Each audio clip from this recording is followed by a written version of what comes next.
Hello viewers, welcome back to అక్షరం educations. మనము 6th క్లాస్లో సంబంధించిన సెమిస్టర్ 2లో ఒక పాఠం చూసాం. ఏంటంటే అది కొలతలు అదేవిధంగా ప్రమాణాలని ఒక పాఠం చూసాం. అయితే దాంట్లో మనకి కొన్ని రకాల చలనాలు ఇవ్వడం జరిగింది 6th క్లాస్లో. వృత్తాకార చలనము, రేఖీయ చలనము, సరళ రేఖీయ చలనము ఇలాంటివి ఇచ్చారు. రెక్టిలీనియర్ మోషన్, అదేవిధంగా సర్క్యులర్ మోషన్ ఇలాంటివి ఇచ్చారు. అయితే అది 6th క్లాస్లో మనకి జస్ట్ ఇంట్రడక్షన్ మాత్రమే ఇచ్చారు. దాని గురించి క్లియర్గా ఎక్స్ప్లెయిన్ చేయలేదు.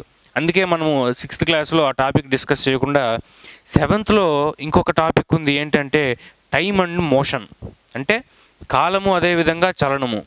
ఇక్కడ ఆ చలనాల్లో రకాలు అనేది డిస్కస్ చేయడము అప్రోప్రియేట్గా ఉంటుంది. కాబట్టి మనం ఈరోజు స్టార్ట్ చేయబోయే పాఠం ఏంటి అంటే కాలము అదేవిధంగా చలనము.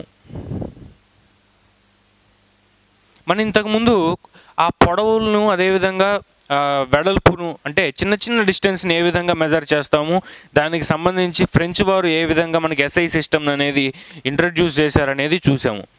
అయితే ఇప్పుడు కాలం అనే ఒక కాన్సెప్ట్ వచ్చింది. ఈ కాలాన్ని మనం ఏ విధంగా మెజర్ చేస్తాము, కాలాన్ని ఏ విధంగా మెజర్ చేస్తాము అంటే పురాతనంగా చాలా పద్ధతులు ఉన్నాయి మనకి. సూర్యుడు వచ్చే సూర్యుడు ఫామ్ చేసే నీడలను బట్టి, ఆ టైమింగ్స్ను బట్టి మనము ఇప్పుడు ఈ సమయం అయింది, ఇప్పుడు ఈ సమయం అయింది అని లెక్కించేవాళ్ళు. అంటే అప్పుడు మనకి ఏముండేవంటే సౌర గడియారాలు ఉండేవి. సౌర గడియారాలు అనేవి ఉండేవి. వీటిని మనం ఏమంటామంటే సన్ డయల్ క్లాక్స్ అంటాము. సన్ డయల్ క్లాక్స్ అంటే ఒక వస్తువు ఈ విధంగా ఉంది అంటే ఓపేక్ ఆబ్జెక్ట్, అపారదర్శక పదార్థము ఈ విధంగా ఉంది అంటే ఉదయపూట 7 దీని నీడ ఒక విధంగా ఉంటుంది ఇలా పొడవుగా, మధ్యాహ్నం 1 దీని నీడ ఒక విధంగా ఉంటుంది ఇలా పొట్టిగా, సాయంత్రం పూట దీని నీడ ఇంకో రకంగా ఉంటుంది, ఇంకొక డైరెక్షన్లో ఉంటుంది. ఈ విధంగా ఆ నీడని, అది ఫామ్ అయ్యే నీడని బట్టి మనం అప్పుడు ఆ కాలాన్ని నిర్ణయించేవాళ్ళు. దేన్ని వాడి అంటే ఈ సన్ డయల్ క్లాక్స్ను వాడి. మన భారతదేశంలో ఈ సన్ డయల్ క్లాక్స్ ఎక్కడ ఉన్నాయి అంటే ఢిల్లీలో ఉన్నాయి. ఢిల్లీలోని జంతర్ మంతర్ అనే ఒక ప్రదేశం ఉంది. జంతర్ మంతర్ అనే ఒక ప్రదేశంలో ఇవి ఉంది, ఈ సౌర గడియారాలు అనేవి. వీటిని ఎప్పుడు నిర్మించారంటే 1724వ సంవత్సరంలో వీటిని నిర్మించడం జరిగింది.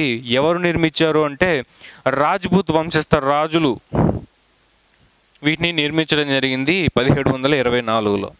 అయితే ఇంకా చాలా రకాలు మనం వాడేవాళ్ళము ప్రిమిటివ్ టెక్నాలజీస్లో కాలాన్ని మెజర్ చేయడానికి.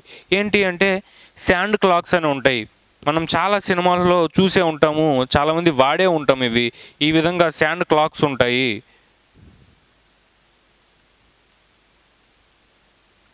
ఇక్కడ మనకి ఇసుక ఉంటుంది, దీని నిండా సమయం గడిచే కొద్దీ దీంట్లోంచి ఇసుక కిందికి ఇలా పడుతూ ఉంటుంది. కొంత సమయానికి దీంట్లో ఉన్న ఇసుకంతా ఖాళీ అయిపోయి కిందికి రావడం జరుగుతుంది. అంటే ఇది ఎంతసేపట్లో ఖాళీ అవుతుంది అనేది, ఆ టైం పీరియడ్ అనేది, ఆ కాల వ్యవధి అనేది కాన్స్టెంట్గా ఉంటుంది, ఈ లెంత్ను బట్టి, దీంట్లో ఉన్న ఇసుకను బట్టి. సో ఈ విధంగా మనకి ఆ ప్రిమిటివ్ మెథడ్స్ ఏవైతే ఉన్నాయో ఈ విధంగా వాడేవాళ్ళు. సౌర గడియారాలు, అదేవిధంగా వీటిని శాండ్ క్లాక్స్ అంటాము, ఇసుక గడియారాలు. అయితే ఇంకొక మెథడ్ కూడా ఉంది. ఏంటి అంటే నీటి గడియారాలు. నీటి గడియారం ఎట్లా వాడేవాళ్ళు అంటే ఒక పెద్ద టబ్బులో నీళ్లు ఉంచుతారు, ఒక పెద్ద టంబ్లర్లో. దాంట్లో ఏం చేస్తారంటే ఒక చిన్న కప్పుకి అడుగు భాగాన ఒక చిన్న హోల్ అమర్చి, అంటే ఈ విధంగా ఒక పెద్ద టబ్బును తీసుకొని ఆ టబ్లో నీళ్లు నింపుతారు. ముందు నీళ్లు నింపిన తర్వాత దాంట్లో ఒక చిన్న కప్పుని ఈ విధంగా అమర్చి దీని కింద ఒక హోల్ అనేది ఈ విధంగా పెడతారు. అలా పెట్టినప్పుడు ఏమవుతుందంటే మనకి ఈ హోల్లోంచి నీళ్లు పైకి వెళ్ళిపోయి ఇట్లా నీళ్ళు వెళ్ళి ఆ కప్పు నిండి కిందకు మునిగిపోవడానికి ఒక నిర్దిష్ట కాల వ్యవధి అనేది ఉంటుంది. ఈ కప్పు సైజును బట్టి, అదేవిధంగా ఈ టబ్బులో నీటిని బట్టి, దాని మీద నువ్వు అప్లై చేసే పీడనాన్ని బట్టి ఒక నిర్దిష్ట కాల వ్యవధి అనేది ఉంటుంది. నిర్దిష్టమైన కాల వ్యవధి అనేది ఉంటుంది. దాన్ని బట్టి మనము సమయాన్ని లెక్కించేవాళ్ళం.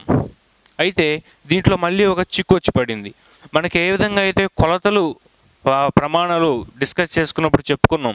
మనకి ఆ ఈజిప్ట్లో క్యూబిట్స్ అనేవి ఉండేవి. అంటే ఈ ఎల్బో నుంచి ఫింగర్ టిప్ వరకు ఏదైతే ఉందో ముంజేతి నుంచి ఈ వేలి వరకు ఉన్న డిస్టెన్స్ని క్యూబిట్ అంటాము.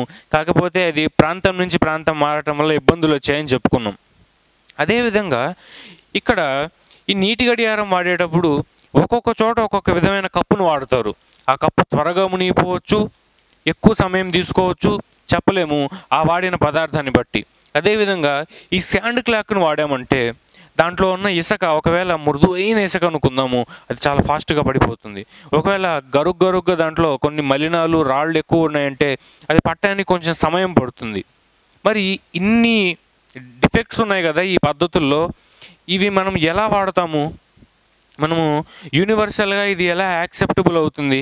ప్రతి ప్రాంతంలో కూడా యాక్సెప్టబుల్ కాదు కదా అంటే, అలాంటి పరిస్థితి వచ్చే మన సైంటిస్టులు ఏం కనుక్కున్నారంటే, ప్రపంచం మొత్తము ఒకే విధమైన కాలాన్ని ఫాలో అవ్వాలి, దానికి కావాల్సిన మెజర్మెంట్స్ తీసుకురావాలి అని 1790లో మనం ఇంతకు ముందే చెప్పుకున్నట్లు ఆ ఎస్ఐ సిస్టమ్ అంటే ఎంకేఎస్ అనే సిస్టమ్ మనం తీసుకొని వచ్చాము. మీటర్, కిలోగ్రామ్, అదేవిధంగా సెకండ్ అని తీసుకొని వచ్చాము. మనం ఆ మీటర్ గురించి మాట్లాడుకున్నాము. ఇప్పుడు ఈ సెకండ్ గురించి చూద్దాము. ఈ సెకండ్ అంటే ఏంటి అంటే, దేన్ని మనం సెకండ్ కాలము అంటామంటే సీసీఎం 133 అని ఒక ఎలిమెంట్ ఉంటుంది. సీసీఎం 133 మనకి ఆవర్తన పట్టికలో ఇటువైపు ఎడం వైపు కింద భాగాన మొదటి గ్రూప్లో ఈ ఎలిమెంట్ ఉంటుంది, సీసీఎం అనే ఎలిమెంటు. ఇది ఏంటి అంటే మనకి ప్రకృతిలో సహజ సిద్ధంగా లభిస్తుంది. కాకపోతే ఇవి రేడియో ధార్మిక పదార్థాలు, అంటే రేడియో యాక్టివ్ ఎలిమెంట్స్ అంటాము. ఇవి ఏంటంటే ఆ రేడియేషన్స్ అనేవి ఇస్తూ ఉంటుంది, కంటిన్యూస్గా రేడియేషన్స్ ఇస్తూ ఉంటుంది. ఇవి ఎన్ని రేడియేషన్స్ ఇస్తుంది అనేవి కౌంట్ చేసినప్పుడు మనకి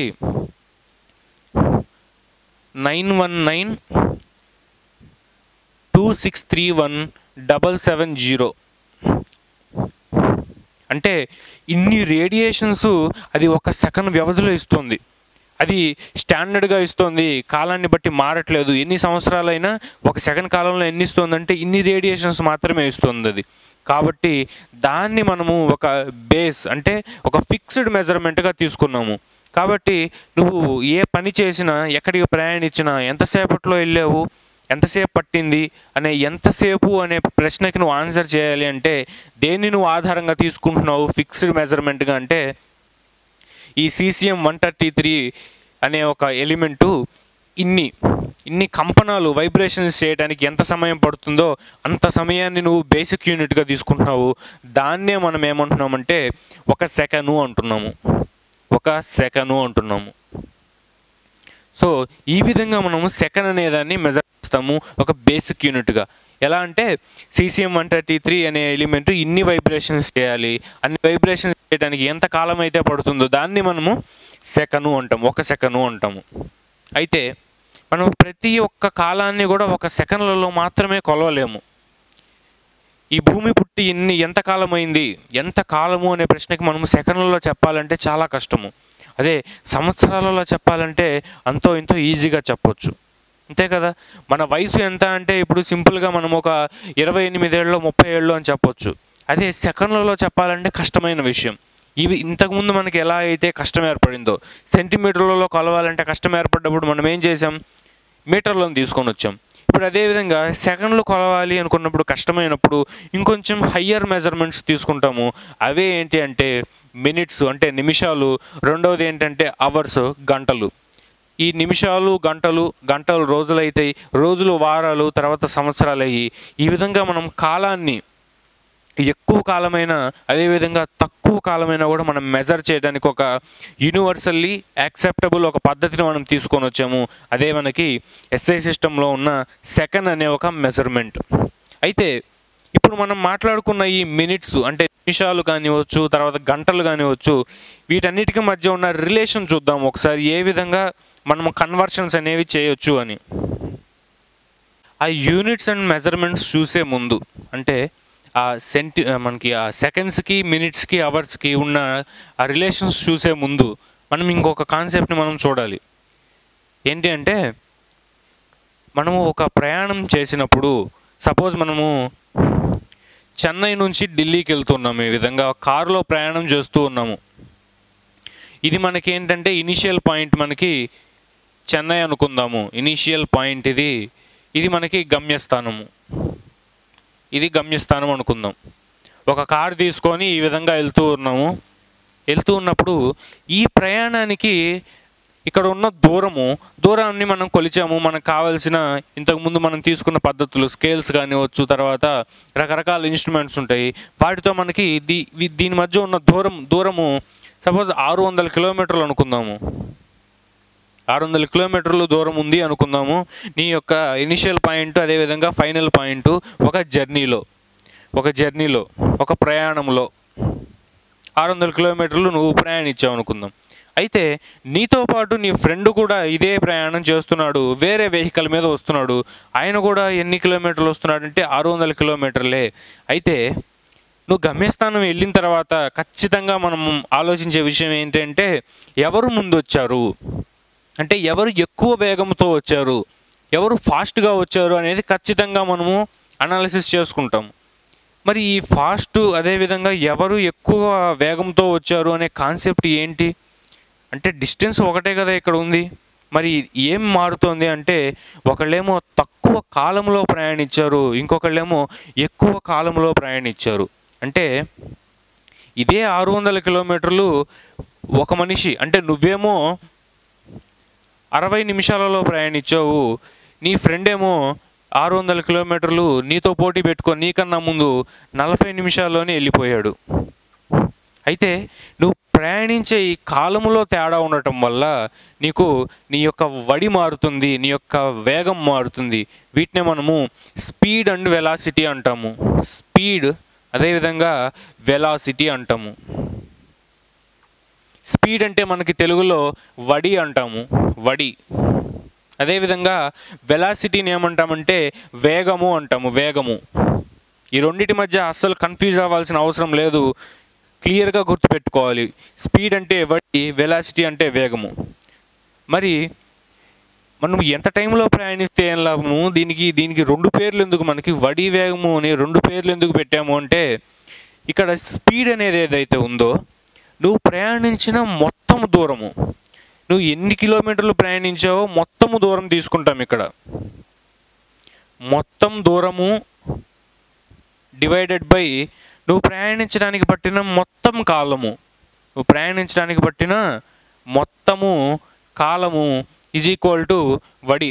అంటే total distance by total time or average distance by average time వేసినప్పుడు మనకి ఏమొస్తుందంటే స్పీడ్ అనేది వస్తుంది. అంటే ఒక ఆబ్జెక్ట్ ఎంత స్పీడ్తో మూవ్ అవుతుంది, ఒక పర్సన్ ఎంత స్పీడ్తో మూవ్ అవుతున్నాడు, ఒక కారు ఎంత స్పీడ్తో మూవ్ అవుతుంది, అంటే ఎంత వడితో మూవ్ అవుతుంది అనేది, ఎంత వడితో కదులుతుంది అనేది మనకు తెలుస్తుంది ఈ దూరం బై కాలం వేయటం వల్ల. మరి వేగం అంటే ఏంటి అంటే ఈ రెండు చూడటానికి ఒకే విధంగా ఉన్న డిఫరెన్స్ ఉంటుంది. ఏంటంటే వేగం విషయానికి వచ్చేసరికి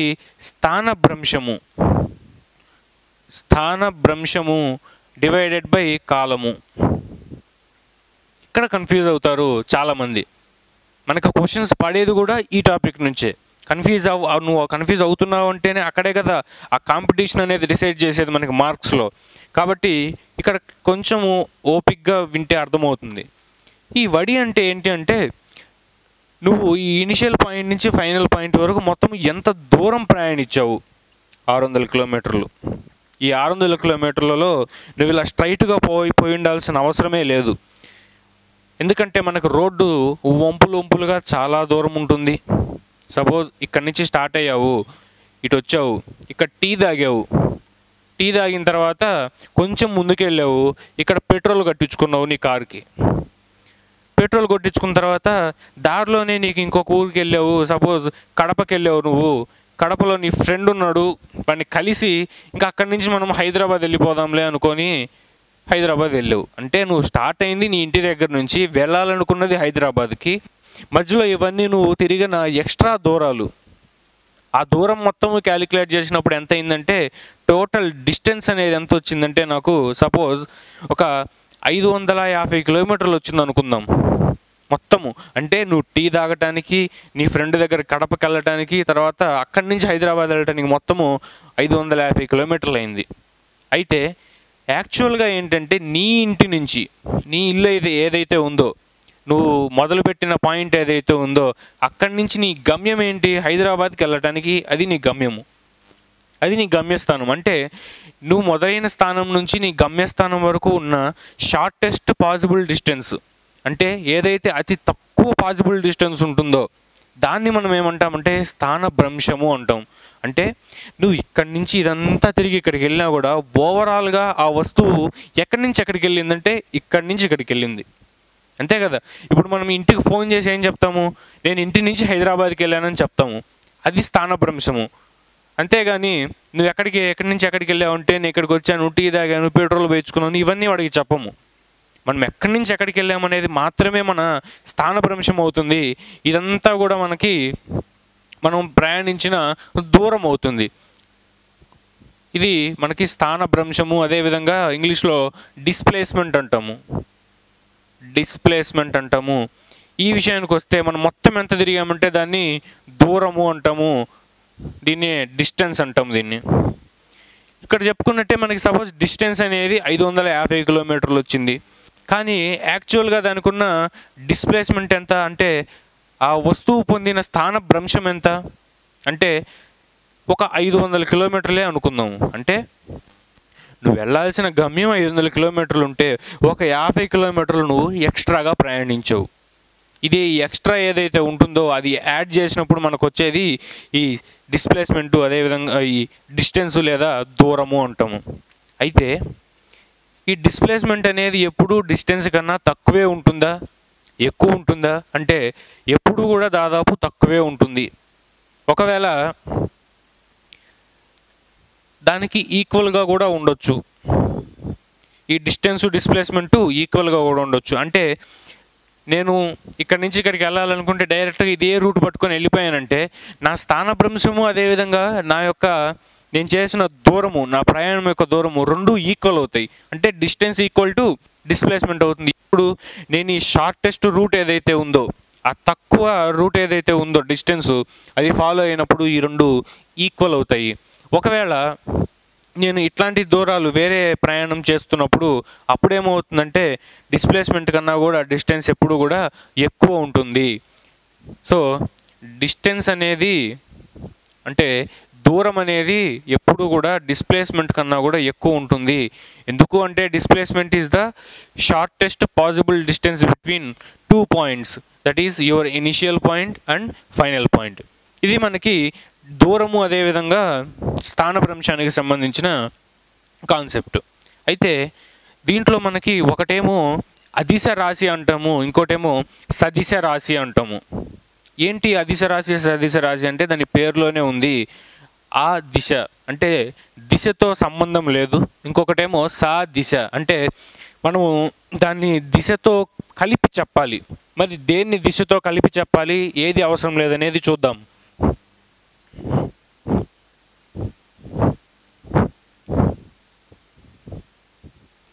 సపోజ్ నేనేం చేస్తున్నానంటే ఒక ప్రయాణం చేస్తున్నాను. పాయింట్ ఏ, ఇక్కడి నుంచి నా ప్రయాణం మొదలైంది. నా గమ్యస్థానం ఏది? ఇది నా గమ్యస్థానం, ఇది పాయింట్ బి. అయితే ఇప్పుడు ఈ పాయింట్ బి అనేది పాయింట్ ఏకి ఏ దిశలో ఉంది, ఏ దిక్కులో ఉంది అంటే పాయింట్ ఏకి పాయింట్ బి అనేది తూర్పు దిశన ఉంది, ఈస్ట్ అంటాము. అయితే నేను ఇందాకట్లాగా ఏం చేశాను, ఫస్ట్ వెళ్ళి నేను కాస్త పెట్రోల్ కొట్టించుకున్నాను నా కారుకి. పెట్రోల్ కొట్టించుకున్న తర్వాత మధ్యలో ఇటు వచ్చాను నా ఫ్రెండ్ యొక్క ఇంటికి వచ్చాను. నా ఫ్రెండ్ ఇంటికి వచ్చాను ఇక్కడ. అక్కడి నుంచి నేను మళ్ళీ నా గమ్యస్థానానికి వెళ్ళిపోయాను. ఇప్పుడు ఓవరాల్గా ఇందాక మనం చెప్పుకున్నట్టు నాకు డిస్టెన్స్ ఎంత వచ్చింది అనుకుందామంటే ఒక 300 కిలోమీటర్ల డిస్టెన్స్ వచ్చింది అనుకుందాం. 300 కిలోమీటర్లు ఇక్కడి నుంచి ఇక్కడికి రావడానికి, ఇటు వెళ్ళటానికి మొత్తం మీద నాకు వచ్చింది 300 కిలోమీటర్లు. అయితే దీన్ని ఏమంటున్నాం మనము? దూరము అంటున్నాము. కానీ యాక్చువల్గా నేను ఈ విధంగా రావచ్చు. ఇది షార్టెస్ట్ డిస్టెన్స్, నాకున్న షార్టెస్ట్ డిస్టెన్స్ అంటే నాకున్న అత్యంత స్వల్పమైన దూరము. నేను ఆ విధంగా వెళ్ళిపోతే చాలా త్వరగా వెళ్ళిపోతాను, ఇది షార్టెస్ట్ డిస్టెన్స్ కాబట్టి. ఇది ఎంత ఉంది అనుకున్నామంటే డిస్ప్లేస్మెంట్ సపోజు ఒక 150 కిలోమీటర్లే ఉందనుకుందాం. అంటే నేను 150 కిలోమీటర్లు ఎక్స్ట్రా తిరిగాను ఇప్పుడు. అయితే ఈ డిస్టెన్స్ ఏ డైరెక్షన్లో జరిగింది అని మనం చెప్పం. ఏ డైరెక్షన్లో జరిగింది, తూర్పు వైపుకు డిస్టెన్స్ వెళ్ళిందా అంటే అలా చెప్పం మనము. కేవలం మనము ఈ డిస్ప్లేస్మెంట్ స్థానభ్రంశం ఏదైతే ఉందో అది మాత్రమే చెప్తాము. ఈ వస్తువు ఇక్కడి నుంచి తూర్పు దిశగా ఇక్కడి వరకు తన స్థానాన్ని మార్చుకుంది, ఇక్కడి నుంచి ఇక్కడి వరకు అది స్థానభ్రంశము చెందింది. కాబట్టి మనము ఈ 150 కిలోమీటర్లతో పాటు పక్కన ఏం పెడతామంటే ఈస్ట్ అని పెడతాము. ఈస్ట్ అంటే తూర్పు వైపు. 150 కిలోమీటర్లు తూర్పు వైపు అది కదిలింది కాబట్టి దీన్ని మనం ఏమంటామంటే సదిశ రాశి అంటాము. దీన్ని సదిశ రాశి అంటాము. ఇంగ్లీష్లో వెక్టార్ క్వాంటిటీ అంటాం దీన్ని. కానీ నువ్వు డిస్టెన్స్ విషయానికి వచ్చేసరికి నువ్వు దిక్కు చెప్పట్లేదు, ఏ దిక్కులో జరిగిందని చెప్పట్లేదు. ఓవరాల్గా నువ్వు ఎంత ప్రయాణించావు, ఎన్ని కిలోమీటర్లు ప్రయాణించావు, ఎన్ని మీటర్లు ప్రయాణించావు అనేది చదువుతున్నావు. కాబట్టి దీన్ని మనం ఏమంటామంటే దిక్కు చెప్పట్లేదు కాబట్టి దీన్ని మనం అదిశ రాశి అంటాము. అదిశ రాశి లేదా స్కేలార్ క్వాంటిటీ అంటాం దీన్ని. So distance is a scalar quantity, అదేవిధంగా displacement is a vector quantity. ఇది చాలా క్లియర్గా మనం గుర్తుపెట్టుకోవాలి. నువ్వు మొత్తం ఎంత దూరం ప్రయాణించావు అంటే నువ్వు డిస్టెన్స్ చెప్తావు, 300 కిలోమీటర్లు ప్రయాణించాను నేను అని.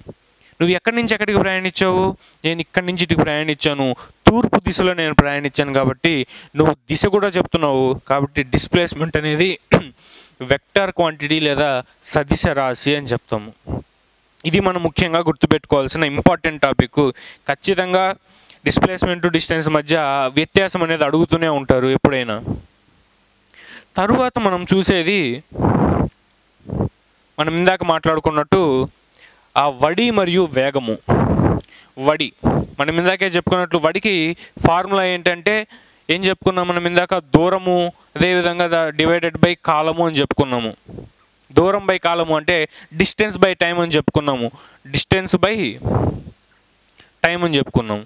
అయితే ఇక్కడ ఈ డిస్టెన్స్ అనేది ఏమైంది, ఒక స్కేలార్ క్వాంటిటీ అంటే అదిశ రాశి అయింది. దానికి దిక్కుతో ప్రయాణం లేదు. మనం ప్రయాణం చేసే దిక్కు ఏ వైపు దిశ ఉందో దాంతో సంబంధం లేదు కాబట్టి దాన్ని అదిశ రాశి అన్నాము. ఇక్కడ అదిశ రాశి ఈ డిస్టెన్సు డివైడెడ్ బై టైము. టైంకి దిశానిర్దేశాలు ఏముండవు కాబట్టి ఈ ఓవరాల్గా ఈ వడి అనేది ఏదైతే ఉందో అంటే స్పీడ్ కూడా ఆటోమేటిక్గా అదిశ రాశి అయిపోయింది. అదిశ రాశి అంటే స్కేలార్ క్వాంటిటీ అయిపోయింది మనకి ఈ వడి అనేది కూడా. ఇప్పుడు ఈ డిస్టెన్స్ స్కేలార్ అయినప్పుడు వడి ఏ విధంగా స్కేలార్ అయిందో, అదిశ రాశి అయిందో, డిస్ప్లేస్మెంట్ స్థానభ్రంశం అనేది వెక్టార్ క్వాంటిటీ అయినప్పుడు ఖచ్చితంగా వెలాసిటీ వేగం అనేది కూడా వెక్టార్ క్వాంటిటీ అవుతుంది. సేమ్ ఈ విధంగానే ఫార్ములా పెట్టి చూస్తే వేగం అనేది కూడా ఏ విధంగా మనకి ఫార్ములా రాసుకున్నాం, ఇక్కడ స్థానభ్రంశము డివైడెడ్ బై కాలము అన్నాము. అంటే స్థానభ్రంశం ఏమైంది, ఇక్కడ మనకి వెక్టార్ క్వాంటిటీ అయింది. కాలం అనేదానికి మనకి స్కేలార్ వెక్టార్ అని ఏమి ఉండదు కాబట్టి ఓవరాల్గా ఇది ఏమైంది, వెక్టార్ క్వాంటిటీ అయింది మనకి వేగం అనేది. అంటే సదిశ రాశి అంటే ఎప్పుడు కూడా మనం వేగం ఎంత అని చెప్పాలంటే 150 కిలోమీటర్ల వేగము తూర్పు వైపుగా, 150 కిలోమీటర్ల వేగము ఆగ్నేయం వైపుగా అని మనము ఆ దిక్కులు మూలల్ని చూసి చెప్పాలి. ఇప్పుడు మనకి ఒక చిన్న ఎగ్జాంపుల్ తీసుకుందాము. మనకి క్వశ్చన్లో ఏమి ఇచ్చారంటే మనకి టైమ్ అండ్ డిస్టెన్సెస్ ఈ విధంగా మనకి కాంపిటేటివ్ ఎగ్జామ్స్లో ఖచ్చితంగా అడుగుతూనే ఉంటారు. టెట్ డిఎస్సిలోనే కాదు పెద్ద ఎగ్జామ్స్లో కూడా. ఇంకా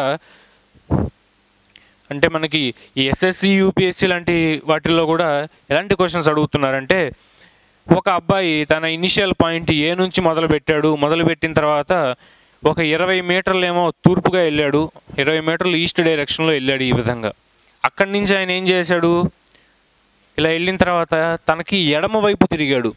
ఇలా వెళ్తున్నప్పుడు ఎడమ వైపు అంటే ఇట్లా వెళ్తాము, అంటే ఇదేం దిక్కు అయింది, ఇప్పుడు నార్త్ వైపు వెళ్ళాడు, ఉత్తరం వైపుగా వెళ్ళాడు. ఎంత దూరం వెళ్ళాడట, అక్కడ ఆయన 40 మీటర్లు వెళ్ళాడు. ఇప్పుడు ఏం చేశాడంటే మళ్ళీ కుడివైపు తిరిగాడు. కుడివైపుకు తిరిగిన తర్వాత ఎన్ని మీటర్లు పోయాడంటే 60 మీటర్లు పోయాడు. ఇప్పుడు ఇది మళ్ళీ ఏం డైరెక్షన్ అయింది? ఇది ఈస్ట్ డైరెక్షన్ అయింది. ఈస్ట్ వైపు 40 మీటర్లు వెళ్ళాడు. అయితే వాళ్ళు అడిగే క్వశ్చన్ ఏంటంటే దీంట్లో డిస్టెన్స్ ఎంత, అదేవిధంగా డిస్ప్లేస్మెంటు ఏ దిక్కులో జరిగింది అని అడుగుతారు. బాగా గమనించాలి. ఇక్కడ మొత్తము డిస్టెన్స్ ఎంత అంటే మనం చెప్పుకున్నట్టు డిస్టెన్స్ మొత్తము క్యాలిక్యులేట్ చేసి చెప్తాము. దానికి అదిశ రాశి కాబట్టి దానికి దిక్కుతో సంబంధం లేదు. కాబట్టి మొత్తము డిస్టెన్సు, టోటల్ డిస్టెన్సు ఎంత అని క్వశ్చన్ వేసినప్పుడు 20 + 40 + 60 మొత్తం కూడా 120 మీటర్లు.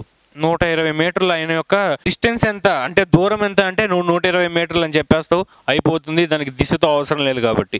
కానీ ఎప్పుడైతే స్థానభ్రంశం నిన్ను అడిగాడో, స్థానభ్రంశం అడిగినప్పుడు దీనికి ఉన్న అత్యంత స్వల్పమైన దూరం, షార్టెస్ట్ పాసిబుల్ డిస్టెన్స్ అనేది నీకు తెలియదు. కాబట్టి ఎగ్జామ్లో దాన్ని డైరెక్ట్గా అడగాల్సిన అవసరం లేదు. ఒకవేళ డిస్టెన్స్ ఇచ్చుంటే షార్టెస్ట్ పాసిబుల్ డిస్టెన్స్ అప్పుడు స్థానభ్రంశం అడిగేవాళ్ళు. ఇక్కడ ఇయ్యలేదు కాబట్టి మనల్ని ఏమడుగుతారంటే స్థానభ్రంశము ఏ దిశలో చెందింది, ఏ దిశలో చెందింది? ఫస్ట్ ఏమో తూర్పు వైపు వెళ్ళాడు, ఆ తర్వాత ఏమో ఉత్తరం వైపు వెళ్ళాడు, ఆ తర్వాత మళ్ళీ ఏం వెళ్ళాడు? తూర్పు వైపు వెళ్ళాడు. ఇప్పుడు ఓవరాల్గా ఇక్కడి నుంచి ఆయన ఏ వైపు స్థానభ్రంశం చెందాడంటే ఈ దిక్కులో స్థానభ్రంశం చెందాడు. నార్త్ ఈస్ట్ డైరెక్షన్లో స్థానభ్రంశం చెందడం జరిగింది. అంటే దాన్ని ఈశాన్య మూల అంటాము మనం తెలుగులో. ఈశాన్య మూలలో స్థానభ్రంశం చెందడం జరిగింది. కాబట్టి ఈ విధమైన క్వశ్చన్స్ అడిగినప్పుడు మనకి వాటిని ఆన్సర్ చేయాలంటే దిక్కులు మూలలు కూడా మనకి క్లియర్ ఐడియా ఉండాలి. ప్రతి కాన్సెప్ట్ని కలగలిపితే వచ్చేదే ఈ కాన్సెప్ట్. అందుకే మనకి టైమ్ అండ్ డిస్టెన్సెస్ అనేది ప్రతి కాంపిటేటివ్ ఎగ్జామ్లో కూడా చాలా ఇంపార్టెంట్గా అడగటం జరుగుతుంది. సో ఆ దిక్కులు మూలలు కూడా ఒకసారి చూస్తే మనకి 4 దిక్కులు ఉంటాయి. ఒకటి పైవైపు ఉన్నది ఉత్తరము, ఇటువైపు ఉన్నది తూర్పు, తూర్పుకి ఆపోజిట్లో పడమర, ఉత్తరానికి ఆపోజిట్లో దక్షిణము, నార్త్, సౌత్, ఈస్టు, వెస్టు. అదేవిధంగా 4 మూలలు కూడా చూసుకుంటే మనము దీన్ని నార్త్ ఈస్ట్ డైరెక్షన్ అంటామంటే ఈశాన్యము. ఇది ఆగ్నేయము అంటాం మనము, ఆగ్నేయము అంటాము.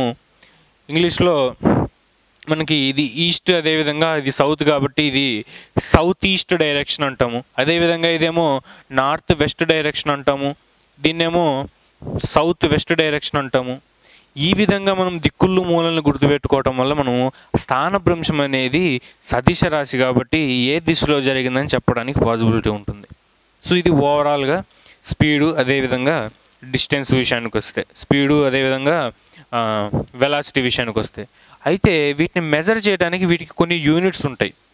ఏంటి ఆ యూనిట్స్ అంటే ఒకసారి చూడు ఏ విధంగా ఉంటాయో. స్పీడ్ విషయానికి వచ్చేసరికి వీటికి యూనిట్స్ ఏంటి అంటే స్పీడ్ అంటే వడికి ఫార్ములా ఏంటి? మనం ఇందాక నుంచి చెప్పుకుంటుంది దూరం బై కాలము, దూరము బై కాలము. మరి దూరానికి యూనిట్స్ ఏంటి? మనకి ఎస్ఐ యూనిట్స్ అంటే మీటర్స్, కిలోమీటర్స్లో చెప్పుకుంటాం మనము, అంతే కదా. కాలానికి సెకండ్స్ యూనిట్స్. అయితే వీటి యొక్క వడికి యొక్క యూనిట్స్ ఏంటి అంటే, వడి యొక్క ప్రమాణాలు ఏంటి అంటే metre per second, metre per సెకండ్లో చెప్పుకుంటాము, లేకపోతే కిలోమీటర్ పర్ అవర్. ఈ విధంగా దీని యొక్క యూనిట్స్ చెప్పుకుంటాం. మరి వేగం యొక్క యూనిట్స్ ఏంటి అంటే వేగానికి వడికి ఆ సదిశ అదిశ అనేది మారుతుంది కానీ యూనిట్స్ మారవు, యూనిట్స్ సేమే ఉంటాయి. వీటికి కూడా యూనిట్స్ కిలోమీటర్ పర్ అవర్ లేదా మీటర్ పర్ సెకండ్. ఈ యూనిట్స్ కూడా మనం ఇంపార్టెంట్గా గుర్తుపెట్టుకోవాల్సిన అవసరం ఉంటుంది. అయితే ఇది ఓవరాల్గా మనకి ఈ స్పీడ్ అండ్ వెలాసిటీ అనే కాన్సెప్ట్. అయితే దీన్ని ఆధారంగా చేసుకొని మనం ఏం చదువుతామంటే టైప్స్ ఆఫ్ మోషన్స్, చలనాలలో రకాలను చదువుతాం మనం. అంటే ఒక పాయింట్ నుంచి ఇంకో పాయింట్కి నువ్వు ఒక ఫోర్స్ వల్ల నువ్వు కదిలేవు, ఆ కదిలిన తర్వాత ఆ ప్రయాణం అనేది ఏ విధంగా జరిగింది అంటే స్ట్రైట్ లైన్లో వెళ్ళావా, ఇట్లా వృత్తాకాలంలో తిరిగావా, లేకపోతే ఇట్లా ఆసిలేట్ అయ్యావా, ఒక లోలకంలాగా ఆసిలేట్ అయ్యావా అనేది రకరకాల చలనాలు ఉంటాయి మనం చేసే ప్రయాణాన్ని బట్టి. సో వాటిని కూడా ఒకసారి చూద్దాం. అయితే మనం ఎప్పుడైనా యూనిట్స్ని చెప్పేటప్పుడు ఏ యూనిట్ అయినా సరే, యాంపియర్స్ అయినా, సెకండ్స్ అయినా, వెయిట్ను కొలిసే మనం గ్రామ్స్ అయినా, మనం చదివేటప్పుడు గ్రామ్స్, సెకండ్స్, యాంపియర్స్ అని చదివినప్పటికీ రాసేటప్పుడు ఎప్పుడు ఏకవచనంలోనే రాయాలి. సెకండ్ అనే రాయాలి కానీ సెకండ్స్ అని రాస్తే అది తప్పు అవుతుంది, ఆన్సర్ దానికి మార్క్స్ పడవు. అదేవిధంగా సెకండ్ అనే రాయాలి, ఎప్పుడు కూడా సింగులర్ ఫామ్ ఏకవచనంలోనే రాయాల్సి ఉంటుంది. ఏ రాశికి చెందిన యూనిట్స్ అయినా ప్రమాణాలైనా కూడా ఖచ్చితంగా ఏకవచనంలోనే రాయాల్సి ఉంటుంది. అయితే ఇప్పుడు మనము వీటి మీద ఒక 2-3 ప్రాబ్లమ్స్ చూద్దాం. అంటే ఈ స్పీడ్ అదేవిధంగా వెలాసిటీ మీద న్యూమరికల్ ప్రాబ్లమ్స్ మనకి ఎగ్జామ్లో అడిగేది ఇవే. ఇప్పటిదాకా చెప్పుకున్న మనకి సన్ డయల్స్, తర్వాత ఆ వాటర్ క్లాక్స్, వీటి గురించి ఎవరు క్వశ్చన్స్ అడగరు మనకి ఎగ్జామ్లో. మనకి ఇది మొత్తం అండర్స్టాండింగ్ కోసం, అదేవిధంగా పిల్లలకి ఎక్స్ప్లెయిన్ చేయడం కోసం. మనకి ఓవరాల్గా మనకి ఎగ్జామ్లో అడిగేవి ఏంటి అంటే ఈ న్యూమరికల్ ప్రాబ్లమ్స్, ఈ స్పీడ్ అదేవిధంగా వెలాసిటీ మీద అడిగే న్యూమరికల్ ప్రాబ్లమ్స్ అడగటం జరుగుతుంది. వాటిని ఒక 3-4 ఎగ్జాంపుల్స్ చూద్దాం.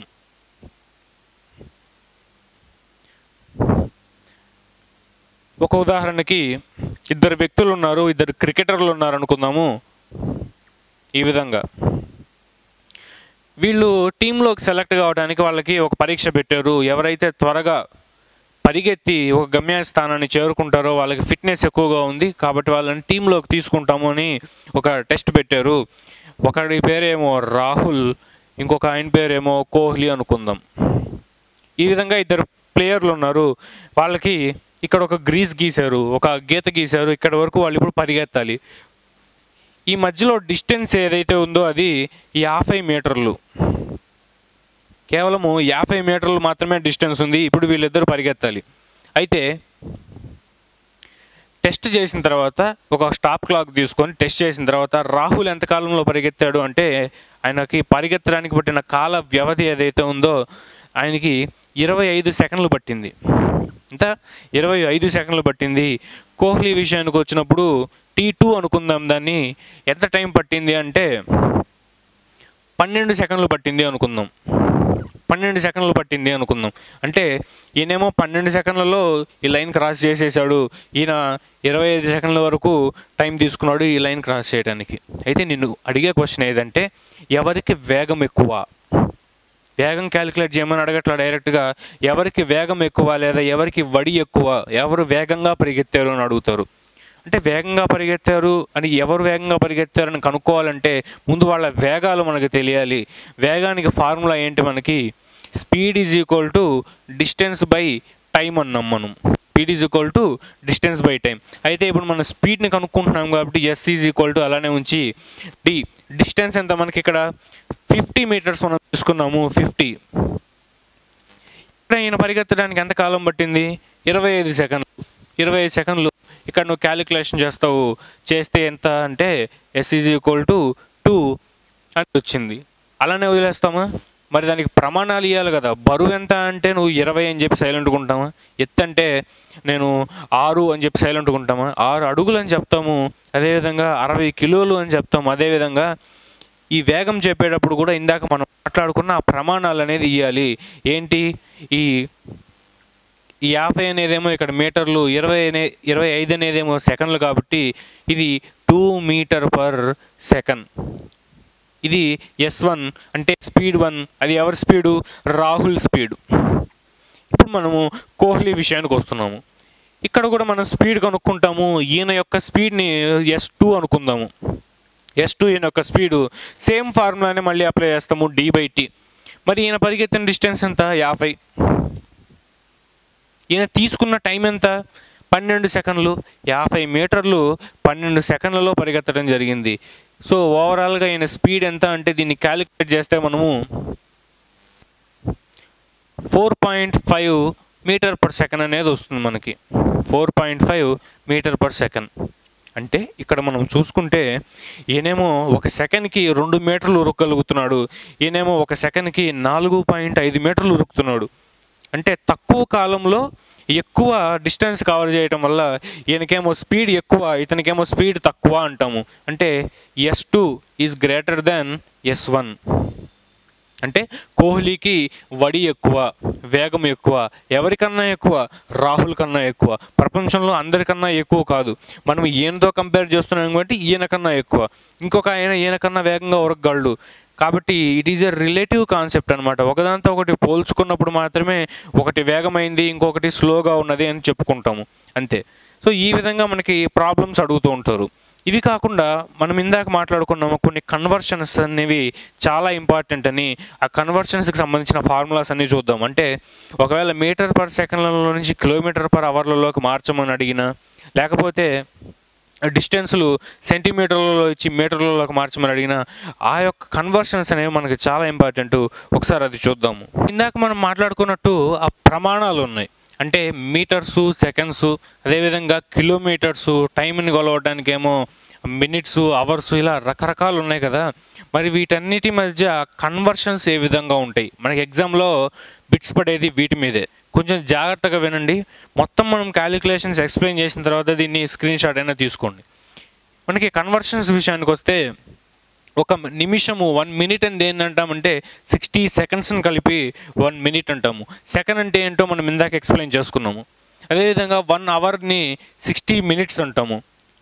ఇక్కడ నీకు 2 ఈక్వేషన్స్ వచ్చినప్పుడు, ఇప్పుడు నేను 1 అవర్ని సపోజ్ సెకండ్స్లో చెప్పండి అని క్వశ్చన్ అడిగినప్పుడు నాకు ఇక్కడ దీంట్లో లేదు కదా అనుకోకుండా మనం సింపుల్గా కన్వర్ట్ చేసుకోవాలి. ఏ విధంగా అంటే 1 మినిట్ని మనం ఏమన్నామంటే 60 సెకండ్స్ అన్నాం కదా, ఈజ్ ఈక్వల్ టు 60 × 1 మినిట్గా దీన్ని రాసుకోవచ్చు.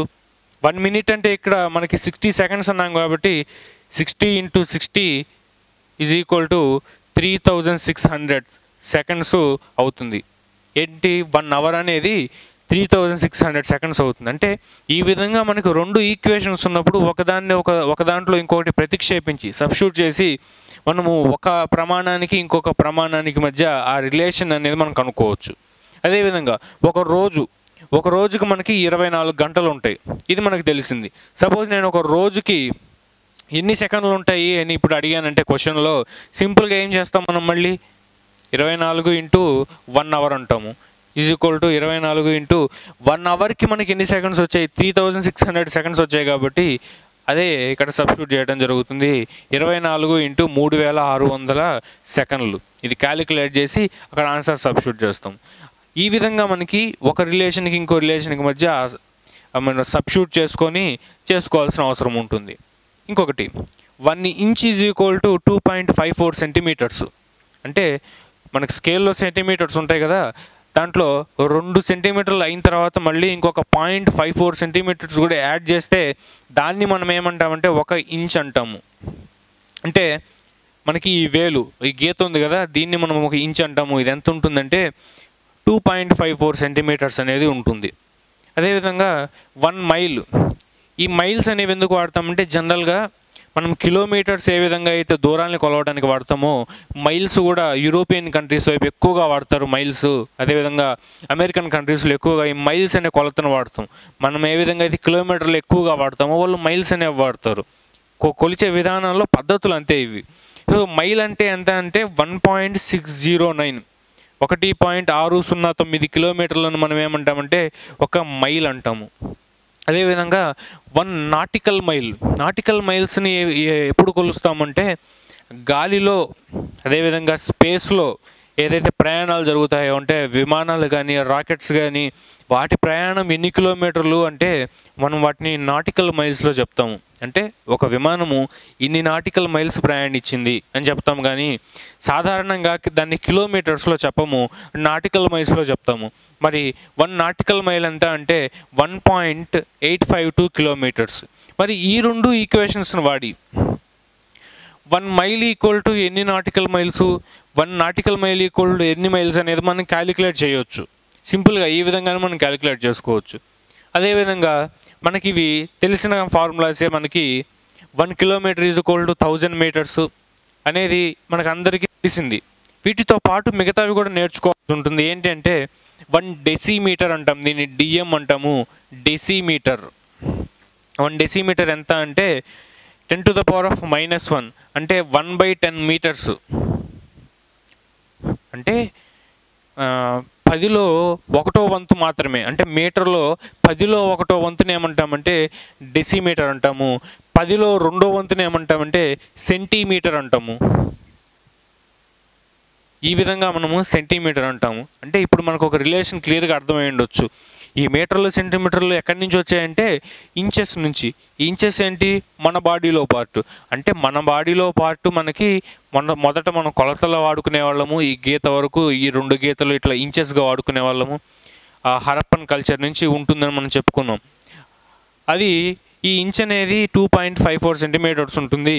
ఈ ఇంచెస్ని కలుపుకోగా మనకి సెంటీమీటర్లు వచ్చాయి, సెంటీమీటర్ల నుంచి మీటర్లు వచ్చాయి, మీటర్ల నుంచి కిలోమీటర్లు వచ్చాయి. ఈ విధంగా మన కొలతలు మారుతూ ఉంటాయి.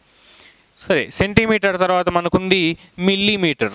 మిల్లీమీటర్ అంటే ఏంటంటే 10లో 3వ వంతు. అంటే ఒక మీటర్ని 10 భాగాలు చేస్తే దాంట్లో మనకి 3వ వంతు ఇది 1/10⁻3. అదేవిధంగా వీటిని ఏమంటామంటే మైక్రోమీటర్స్ అంటాము. మైక్రోమీటర్స్కి మనకు సింబల్ ఏంటంటే మ్యూ అనే సింబల్తో చూపిస్తాము. మిల్లీమీటర్కి వచ్చేసరికి స్మాల్ m చూపిస్తాము. ఇది కన్ఫ్యూజ్ అవ్వాల్సిన అవసరం లేదు. ఈ రెండింటి మధ్య ఎక్కువ కన్వర్షన్స్ అడుగుతుంటారు. 1 మిల్లీమీటర్, 1 మైక్రోమీటర్. మిల్లీమీటర్కి వచ్చేసరికి 10⁻³ మీటర్స్, ఇక్కడికి వచ్చేసరికి 10⁻6 మీటర్స్. సేమ్ ఇదే, దీన్ని ఇలానే రాసుకుంటాము, 1/10⁶ మీటర్స్గా రాసుకుంటాము. మనకి చివరిది నానోమీటర్స్. నానో అంటే ఏంటంటే 10⁻⁹ అంటే సింపుల్గా 1/10⁹ మీటర్స్. ఈ విధంగా మనకి కన్వర్షన్స్ అనేవి ఉంటాయి. ఇప్పుడు సపోజ్ ఎగ్జామ్లో మనకి ఏమడిగారంటే 1 నానోమీటరు ఎన్ని మిల్లీమీటర్లకు సమానం అనే ఒక క్వశ్చన్ అడిగారు అనుకుందాం. అంటే 1 నానోమీటర్ ఈజ్ ఈక్వల్ టు ఎన్ని మిల్లీమీటర్లు అని అడిగారు. ఇక్కడ నీకు నెంబర్ పెట్టాలి, ఆప్షన్ ఇస్తాడు. ఒక 4 ఆప్షన్లలో ఏదో ఒకటి రైట్ చూస్ చేసుకోమంటాడు. ఎలా కన్వర్ట్ చేయాలి? మనకి ఈ టేబుల్ అనేది మైండ్లో ఉంటే దానికి ఆన్సర్ చేసేయచ్చు. ఇప్పుడు ఏం చేస్తాం మనము? 1 నానోమీటర్ అంటే ఎంత? ఇక్కడ మనకి 10⁹ మీటర్స్ ఈజ్ ఈక్వల్ టు ఈ ఎక్స్ ఇలానే ఉంచుతాము. మిల్లీమీటర్ అంటే ఎంత? 1 మిల్లీమీటర్ మనకి 10⁻³ మీటర్స్. ఈ విధంగా మనకి ఈక్వేషన్ వచ్చింది. నెక్స్ట్ స్టెప్లో ఏం చేస్తాము? ఈ ఎక్స్ని అలానే ఉంచి దీన్ని యువతలకి పంపించేస్తాము. ఏమవుతుందంటే 10⁻⁻9 మీటర్స్ డివైడెడ్ బై 10⁻³ మీటర్స్ అవుతుంది. ఈ ఈక్వేషన్ సాల్వ్ చేసుకుంటే ఏమొస్తుంది మనకి? ఎక్స్ ఈజ్ ఈక్వల్ టు, ఇది పైకి వెళ్ళిపోతే ప్లస్ అయిపోతుంది, 10⁻9 × 10⁻+3. ఓవరాల్గా మనకు వచ్చేది 10⁻6 మీటర్స్. అంటే 1 నానోమీటర్ ఎన్ని మిల్లీమీటర్లకి ఈక్వల్ అంటే 10⁻6 మిల్లీమీటర్లకి ఈక్వల్. ఈ విధంగా మనకి కన్వర్షన్స్ అనేవి సింపుల్గా చేసుకుంటూ వెళ్ళొచ్చు. మనకి ఇవి ఈ టేబుల్ అనేది మనము స్క్రీన్ షాట్ తీసుకొని క్లియర్గా గుర్తుపెట్టుకుంటే ఈ కన్వర్షన్స్ అనేవి ఈజీ అయిపోతాయి. వీటితో పాటు మరొక ఇంపార్టెంట్ కన్వర్షన్ ఉంది. అదేంటంటే మీటర్/సెకండ్స్కి km/hకి మధ్య ఉండే కన్వర్షన్స్. వీటిని ఒక ప్రాబ్లంతో ఎక్స్ప్లెయిన్ చేసి చూద్దాము, ఇంకా క్లియర్గా అర్థమవుతుంది.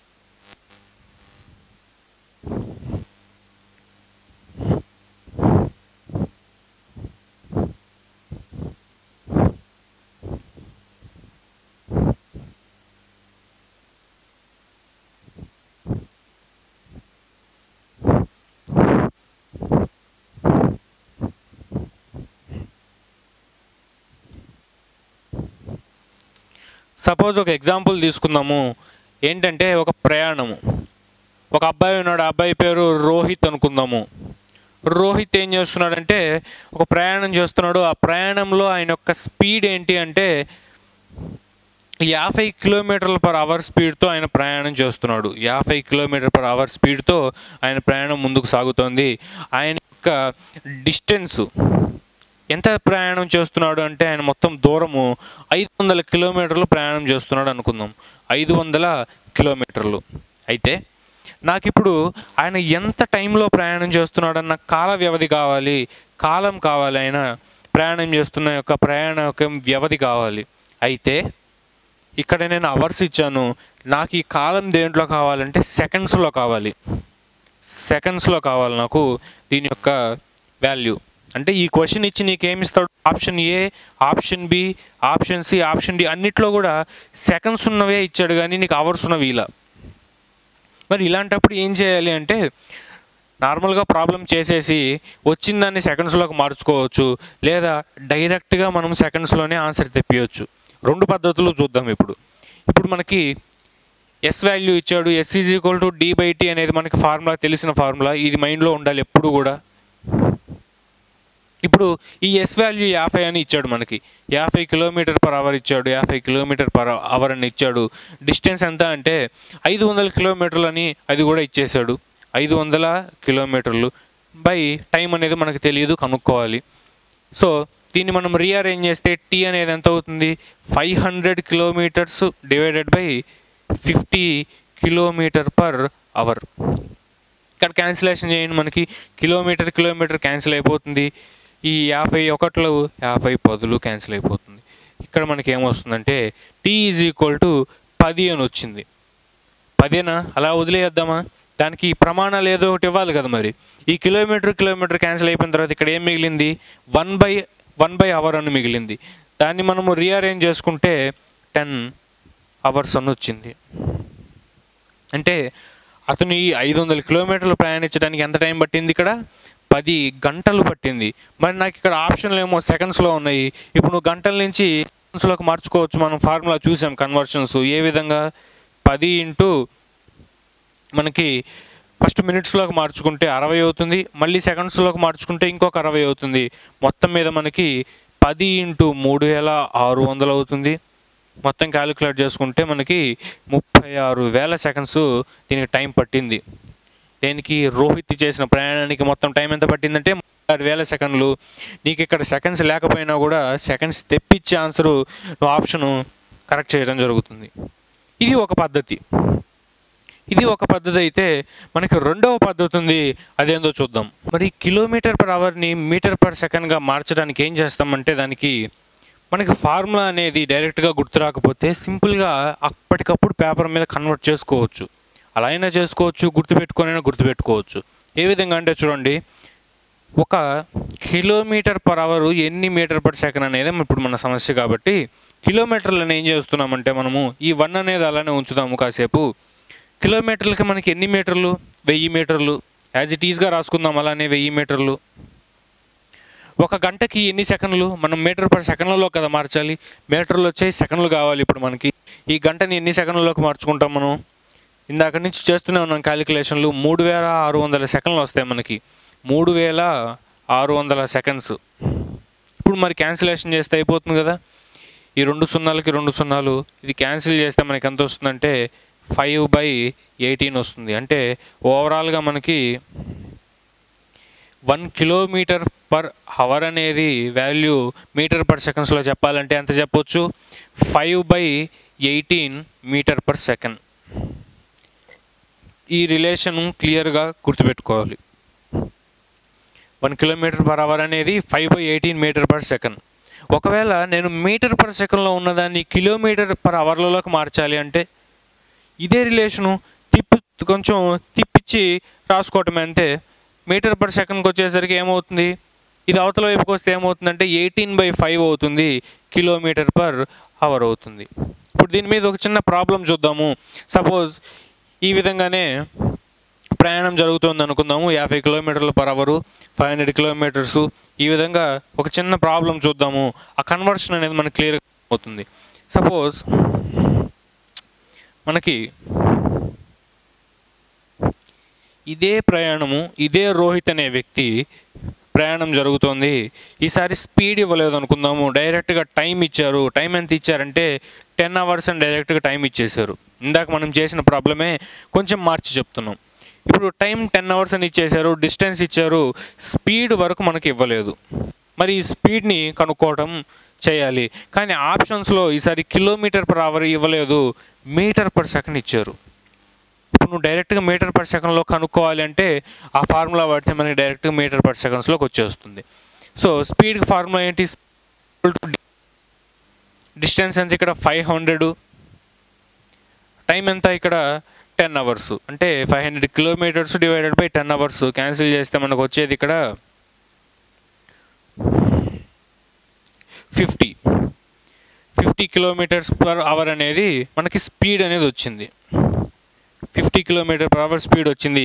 కానీ నాకు ఆప్షన్స్లో ఏమో అన్నీ కూడా మీటర్ పర్ సెకండ్ ఉన్నాయి. ఆ కన్వర్షన్ నాకు కావాలి. కన్వర్షన్ ఎలా చేస్తాం ఇక్కడ? S is equal to 50 × 1 kilometre per hour. So 50 1 kilometre per hour అంటే ఎంత మనకి? 5/18 మీటర్ పర్ సెకండ్. దీన్ని క్యాలిక్యులేట్ చేసి ఆ ఆన్సర్ ఏదైతే వస్తుందో ఫైనల్ ఆన్సరు ఇక్కడ మనం చూసుకుంటాం మీటర్ పర్ సెకండ్లో. ఈ విధంగా మనకి కన్వర్షన్స్ అనేవి అడుగుతూ ఉంటారు. ఇప్పుడు మనం చెప్పుకున్న టాపిక్ మొత్తంలో ఏదైనా క్వశ్చన్ అడుగుతారు అంటే కాంపిటేటివ్లో అవి ఈ కన్వర్షన్స్ మీదే. ఈ టైంలో కానీ డిస్టెన్సెస్లో కానీ ఈ కన్వర్షన్స్ మీద మనకి ఖచ్చితంగా క్వశ్చన్స్ అడుగుతూ ఉంటారు. దీని తర్వాత మనకున్న టాపిక్ ఏంటి అంటే యాక్సిలరేషన్, అదేవిధంగా డిజలరేషన్. అంటే త్వరణము, క్షీణత అనే 2 కాన్సెప్ట్స్ ఉన్నాయి. సపోజ్ ఈ ప్రయాణంలోనే ఈ రోహిత్ అనే అబ్బాయి ఏం చేస్తున్నాడు అంటే కార్ ఎక్కిన తర్వాత కార్ని స్టార్ట్ చేశాడు. స్టార్ట్ చేసేటప్పుడు మనం జనరల్గా వాడుతుంటాం ఒక పదము యాక్సిలరేటర్ అని. ఏంటి మరి యాక్సిలరేటర్? మనకి కారులో ఏ విధంగా అయితే స్పీడ్ని కొలవటానికి స్పీడోమీటర్ ఉంటుందో, డిస్టెన్స్ని కొలవటానికి ఓడోమీటర్ ఉంటుందో, అదేవిధంగా స్పీడ్ని ఇంక్రీజ్ చేయడానికి యాక్సిలరేటర్ అనేది ఉంటుంది.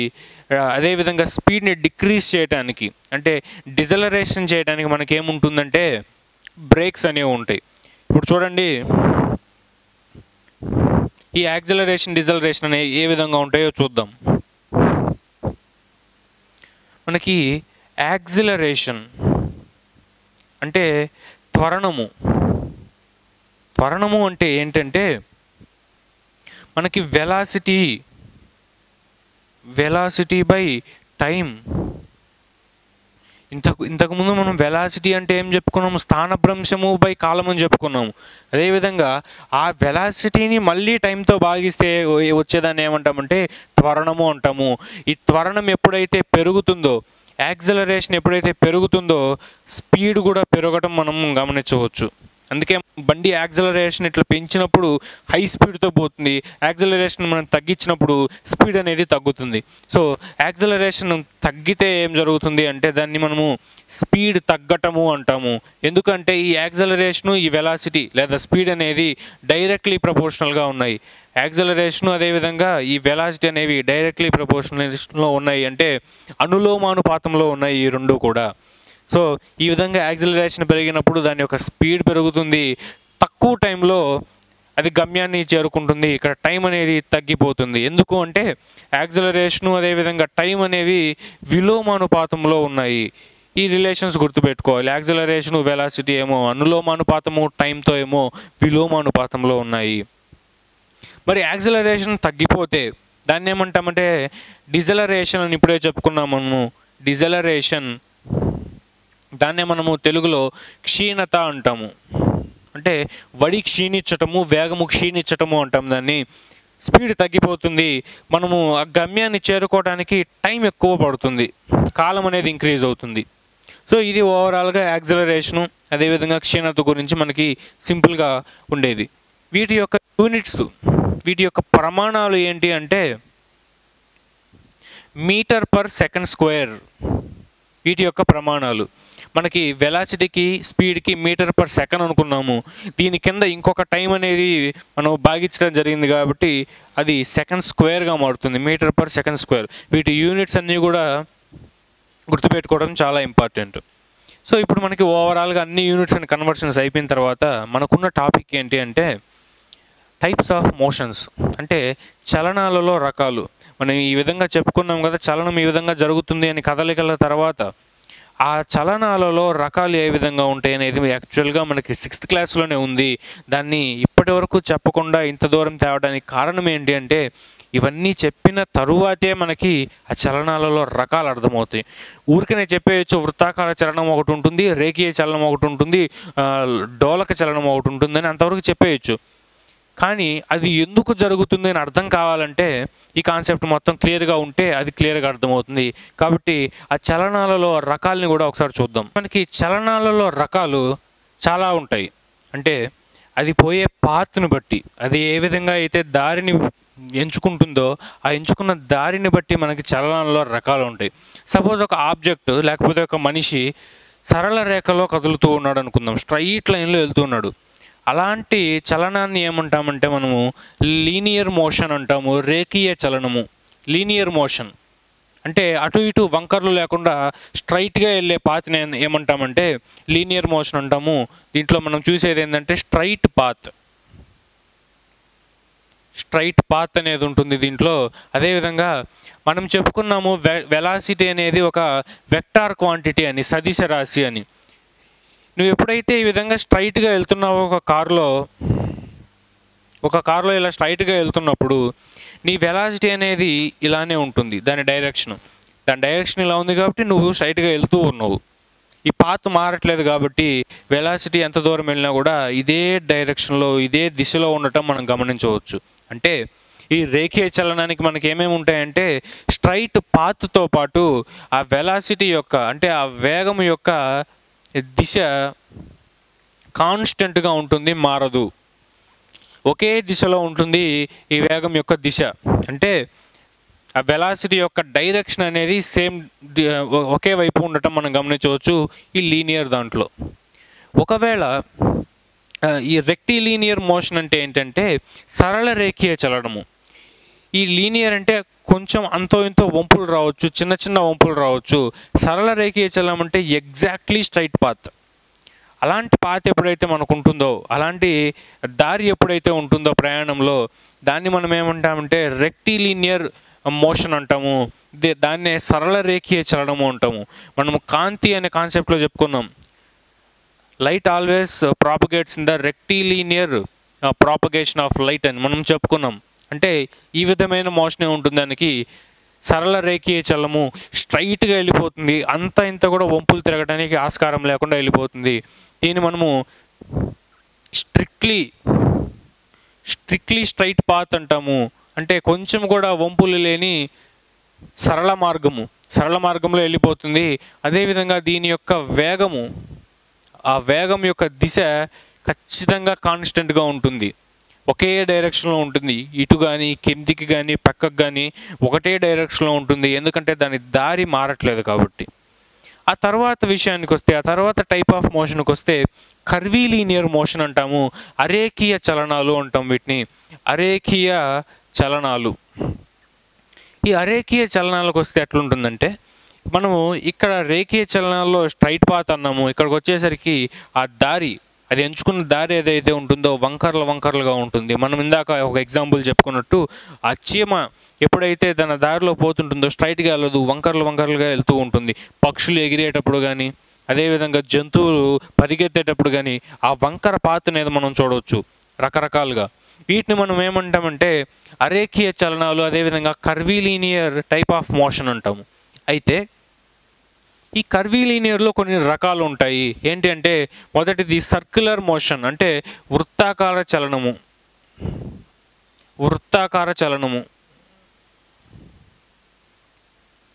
దీనికి ఒక ఎగ్జాంపుల్ ఏంటంటే, మనం ఒక పొడవాటి తాడు తీసుకొని, దారం తీసుకొని, దాని కొసకి ఒక చిన్న గులక రాయిని దానికి టై చేస్తాం, కడతాం.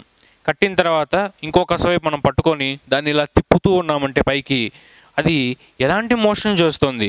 వృత్తాకార చలనం కదా, ఇలా కదా తిరుగుతుంది. అది మన ఫ్యాన్ కూడా వృత్తాకార చలనం చేస్తుంది. అదేవిధంగా మన భూమి సూర్యుడు చుట్టూ చేస్తున్న చలనం ఏంటి? అది కూడా వృత్తాకార చలనమే, ఈ విధంగా వృత్తాకారంలో తిరుగుతుంది. కాబట్టి ఇది కూడా అరేఖీయ చలనమే, స్ట్రైట్ పాతేం కాదు ఇది. కానీ ఇది ఒక పర్ఫెక్ట్ వృత్తం అనేది ఫామ్ చేసింది, ఆ సర్కిల్ అనేది ఫామ్ చేసింది. కాబట్టి దాన్ని ఏమంటామంటే సర్క్యులర్ మోషన్ అంటాము. It is nothing but a special case of curvilinear motion. అదేవిధంగా వృత్తం కాకుండా మనకి ఎలిప్స్లు ఫామ్ చేయొచ్చు, అదేవిధంగా ఓవెల్స్ను ఫామ్ చేయొచ్చు, మనకి ఇట్లా రకరకాలుగా ఫామ్ చేస్తాయి. ఇవేవి మనకి స్ట్రైట్ పాత్ కాకుండా కర్వ్స్ ఉన్నాయి కాబట్టి వీటిని మనం కర్వీలీనియర్ మోషన్, అదేవిధంగా అరేఖీయ చలనాలు అంటాము. అయితే వీటిల్లో మరి వెలాసిటీ యొక్క డైరెక్షన్ ఏ విధంగా ఉంటుంది, వేగం దిశ ఎలా ఉంటుంది అంటే చూడండి, నేను ఈ పాయింట్ తీసుకున్నాను, బాగా క్లియర్గా గమనించాలి. ఈ పాయింట్ తీసుకున్నప్పుడు నేను సపోజ్ ఈ డైరెక్షన్లో ఈ రాయి అనేది తిరుగుతూ ఉందనుకుందాము. ఈ విధంగా తిరుగుతూ ఉంది ఆ రాయి. నేను ఇక్కడ సెంటర్లో నిలబడి తిప్పుతున్నాను దీన్ని. ఈ విధంగా తిప్పుతున్నప్పుడు ఈ రాయి ఈ విధంగా తిరుగుతోంది. ఈ పాయింట్ దగ్గరకు వచ్చినప్పుడు అది ఇటు నుంచి ఎస్కేప్ అయిపోవాలని చూస్తూ ఉంటుంది. అదేవిధంగా ఈ పాయింట్ దగ్గరకు వచ్చినప్పుడు ఇలా ఎస్కేప్ అయిపోదామని, ఈ పాయింట్ దగ్గరకు వచ్చినప్పుడు ఇలా ఎస్కేప్ అయిపోదామని చూస్తూ ఉంటుంది. అంటే ప్రతి ఒక్క పాయింట్ దగ్గర అది ఒక వేగము దాని దిశ మార్చుకోవాలని చూస్తోంది. కానీ నేను ఏదైతే ఫోర్స్ పెట్టి తిప్పుతూ ఉన్నానో ఆ ఫోర్స్ వల్ల దాని డైరెక్షన్ బలవంతంగా ఈ వృత్తాకార చలనంలో ఉంచబడుతోంది. ఒకవేళ నేను ఉన్నట్టుండి తిప్పుతూ వదిలేశానంటే, నేను ఈ పాయింట్ దగ్గర వదిలేస్తే రాయి డైరెక్ట్గా వెళ్ళి ఇక్కడ ఎవడుంటే వాడికి తగులుతుంది. కాబట్టి నేను దాన్ని బలవంతాన నా యొక్క కండర బలం యూజ్ చేసి దాన్ని తిప్పుతూ ఉన్నాను. దాన్ని బలవంతంగా దాని దిశని నేను కంట్రోల్ చేస్తూ ఉన్నాను. కాబట్టి ప్రతి పాయింట్ దగ్గర కూడా ఆ వేగం యొక్క దిశ మారుతూ ఉంది. కాబట్టి దీన్ని ఏమంటామంటే మనము ఆ వెలాసిటీ, ఆ వేగం యొక్క దిశ, దాని డైరెక్షన్ అనేది కాన్స్టెంట్గా ఉండదు, నాన్ కాన్స్టెంట్గా మారుతూ ఉంటుంది. ఇలాంటి వాటిని మనం ఏమంటామంటే కర్వీలీనియర్ మోషన్స్ అంటాము. ఏ విధంగా అయితే స్ట్రైట్ లీనియర్ మోషన్లో, స్ట్రైట్ పాత్ మోషన్లో మనకి వెలాసిటీ యొక్క వెక్టార్ అనేది చేంజ్ అవ్వలేదు, ఇక్కడ వెలాసిటీ యొక్క వెక్టార్ అనేది ప్రతి అనుక్షణం మారుతూనే ఉంటుంది. అది మారకుండా మనం బలంగా కంట్రోల్ చేసి పట్టుకొని తిప్పుతూ ఉంటాము. ఇది కర్వీలీనియర్ మోషన్స్కి వచ్చేసరికి పరిస్థితి. తర్వాత మూడవ రకమైన మోషన్ ఏంటి, చలనం ఏంటి అంటే పీరియాడిక్ మోషన్, ఆవర్తన చలనము. కొంచెం ఇంట్రెస్టింగ్గా ఉంటుంది ఇది. ఆవర్తన చలనం అంటే మనము క్లాక్ తీసుకున్నామంటే గోడ గడియారాల్లో ఆ చిన్న ముళ్ళు ఏదైతే ఉందో ప్రతి 12 గంటలకి అది ఆ అంకె దగ్గరకు వచ్చి ఆగుతూ ఉంటుంది. అంటే సపోజ్ ఇప్పుడు 12 అయిందంటే టైము, ఆ చిన్న ముళ్ళు 12 దగ్గర ఉంటుంది. మళ్ళీ నువ్వు ఆ చిన్న ముళ్ళు 12 దగ్గర చూడాలంటే ఎగ్జాక్ట్గా మళ్ళీ ఇంకో 12 గంటల తర్వాత అది తిరిగి మళ్ళీ అక్కడికి రావటం జరుగుతుంది. ఈ విధంగా మనము దాంట్లో చూస్తాము. అంటే ఒక పర్ఫెక్ట్ టైం పీరియడ్ అనేది ఉంది దానికి, కాల వ్యవధి అనేది ఉంది దానికి. ఆ కాల వ్యవధిలో మళ్ళీ అది రిపీట్ అవుతుంది, పునరావృతం అవుతుంది. ఇలా పునరావృతం అవుతున్న మోషన్స్ని ఏమంటామంటే మనము పీరియాడిక్ మోషన్స్ అంటాము. పీరియాడిక్ మోషన్స్ అంటే ఒక పర్టికులర్ టైం పీరియడ్ తర్వాత అది మళ్ళీ జరుగుతుంది. ఫర్ ఎగ్జాంపుల్ మన భారతదేశంలో ఉన్న మాన్సూన్స్, ఋతుపవనాలు, ఈ ఋతుపవనాలు పర్టికులర్ టైంలోనే వస్తాయి మనకి. ఈ విధంగా మనకి జూలైలో ఆ టైంలో మనకి కేరళ వైపు ఋతుపవనాలు వస్తాయి, నైరుతి ఋతుపవనాలు అంటాము. ఆ తర్వాత నవంబర్ ఈ టైంలో మనకి రిట్రీటింగ్ మాన్సూన్స్ అని వస్తాయి ఈశాన్య రాష్ట్రాల నుంచి, ఆంధ్ర, తమిళనాడు ఇటువైపు. అంటే ప్రతి సంవత్సరము ఇది అదే నెలలో జరుగుతుంది, అదే నెలలో రిపీట్ అవుతుంది. ఇప్పుడు మొన్న పడిన వానలు మళ్ళీ పడాలి అంటే మళ్ళీ 12 నెలలు, సంవత్సరం తర్వాతే మళ్ళీ ఆ విధమైన వానలు పడుతున్నాయి. అంటే ఈ ఋతుపవనాలు అనేవి కూడా మనకి ఈ పీరియాడిక్ మోషన్ అనేది ఫాలో అవుతున్నాయి. ఎగ్జాంపుల్ ఇప్పుడు మనం చెప్పుకున్నట్టు monsoons.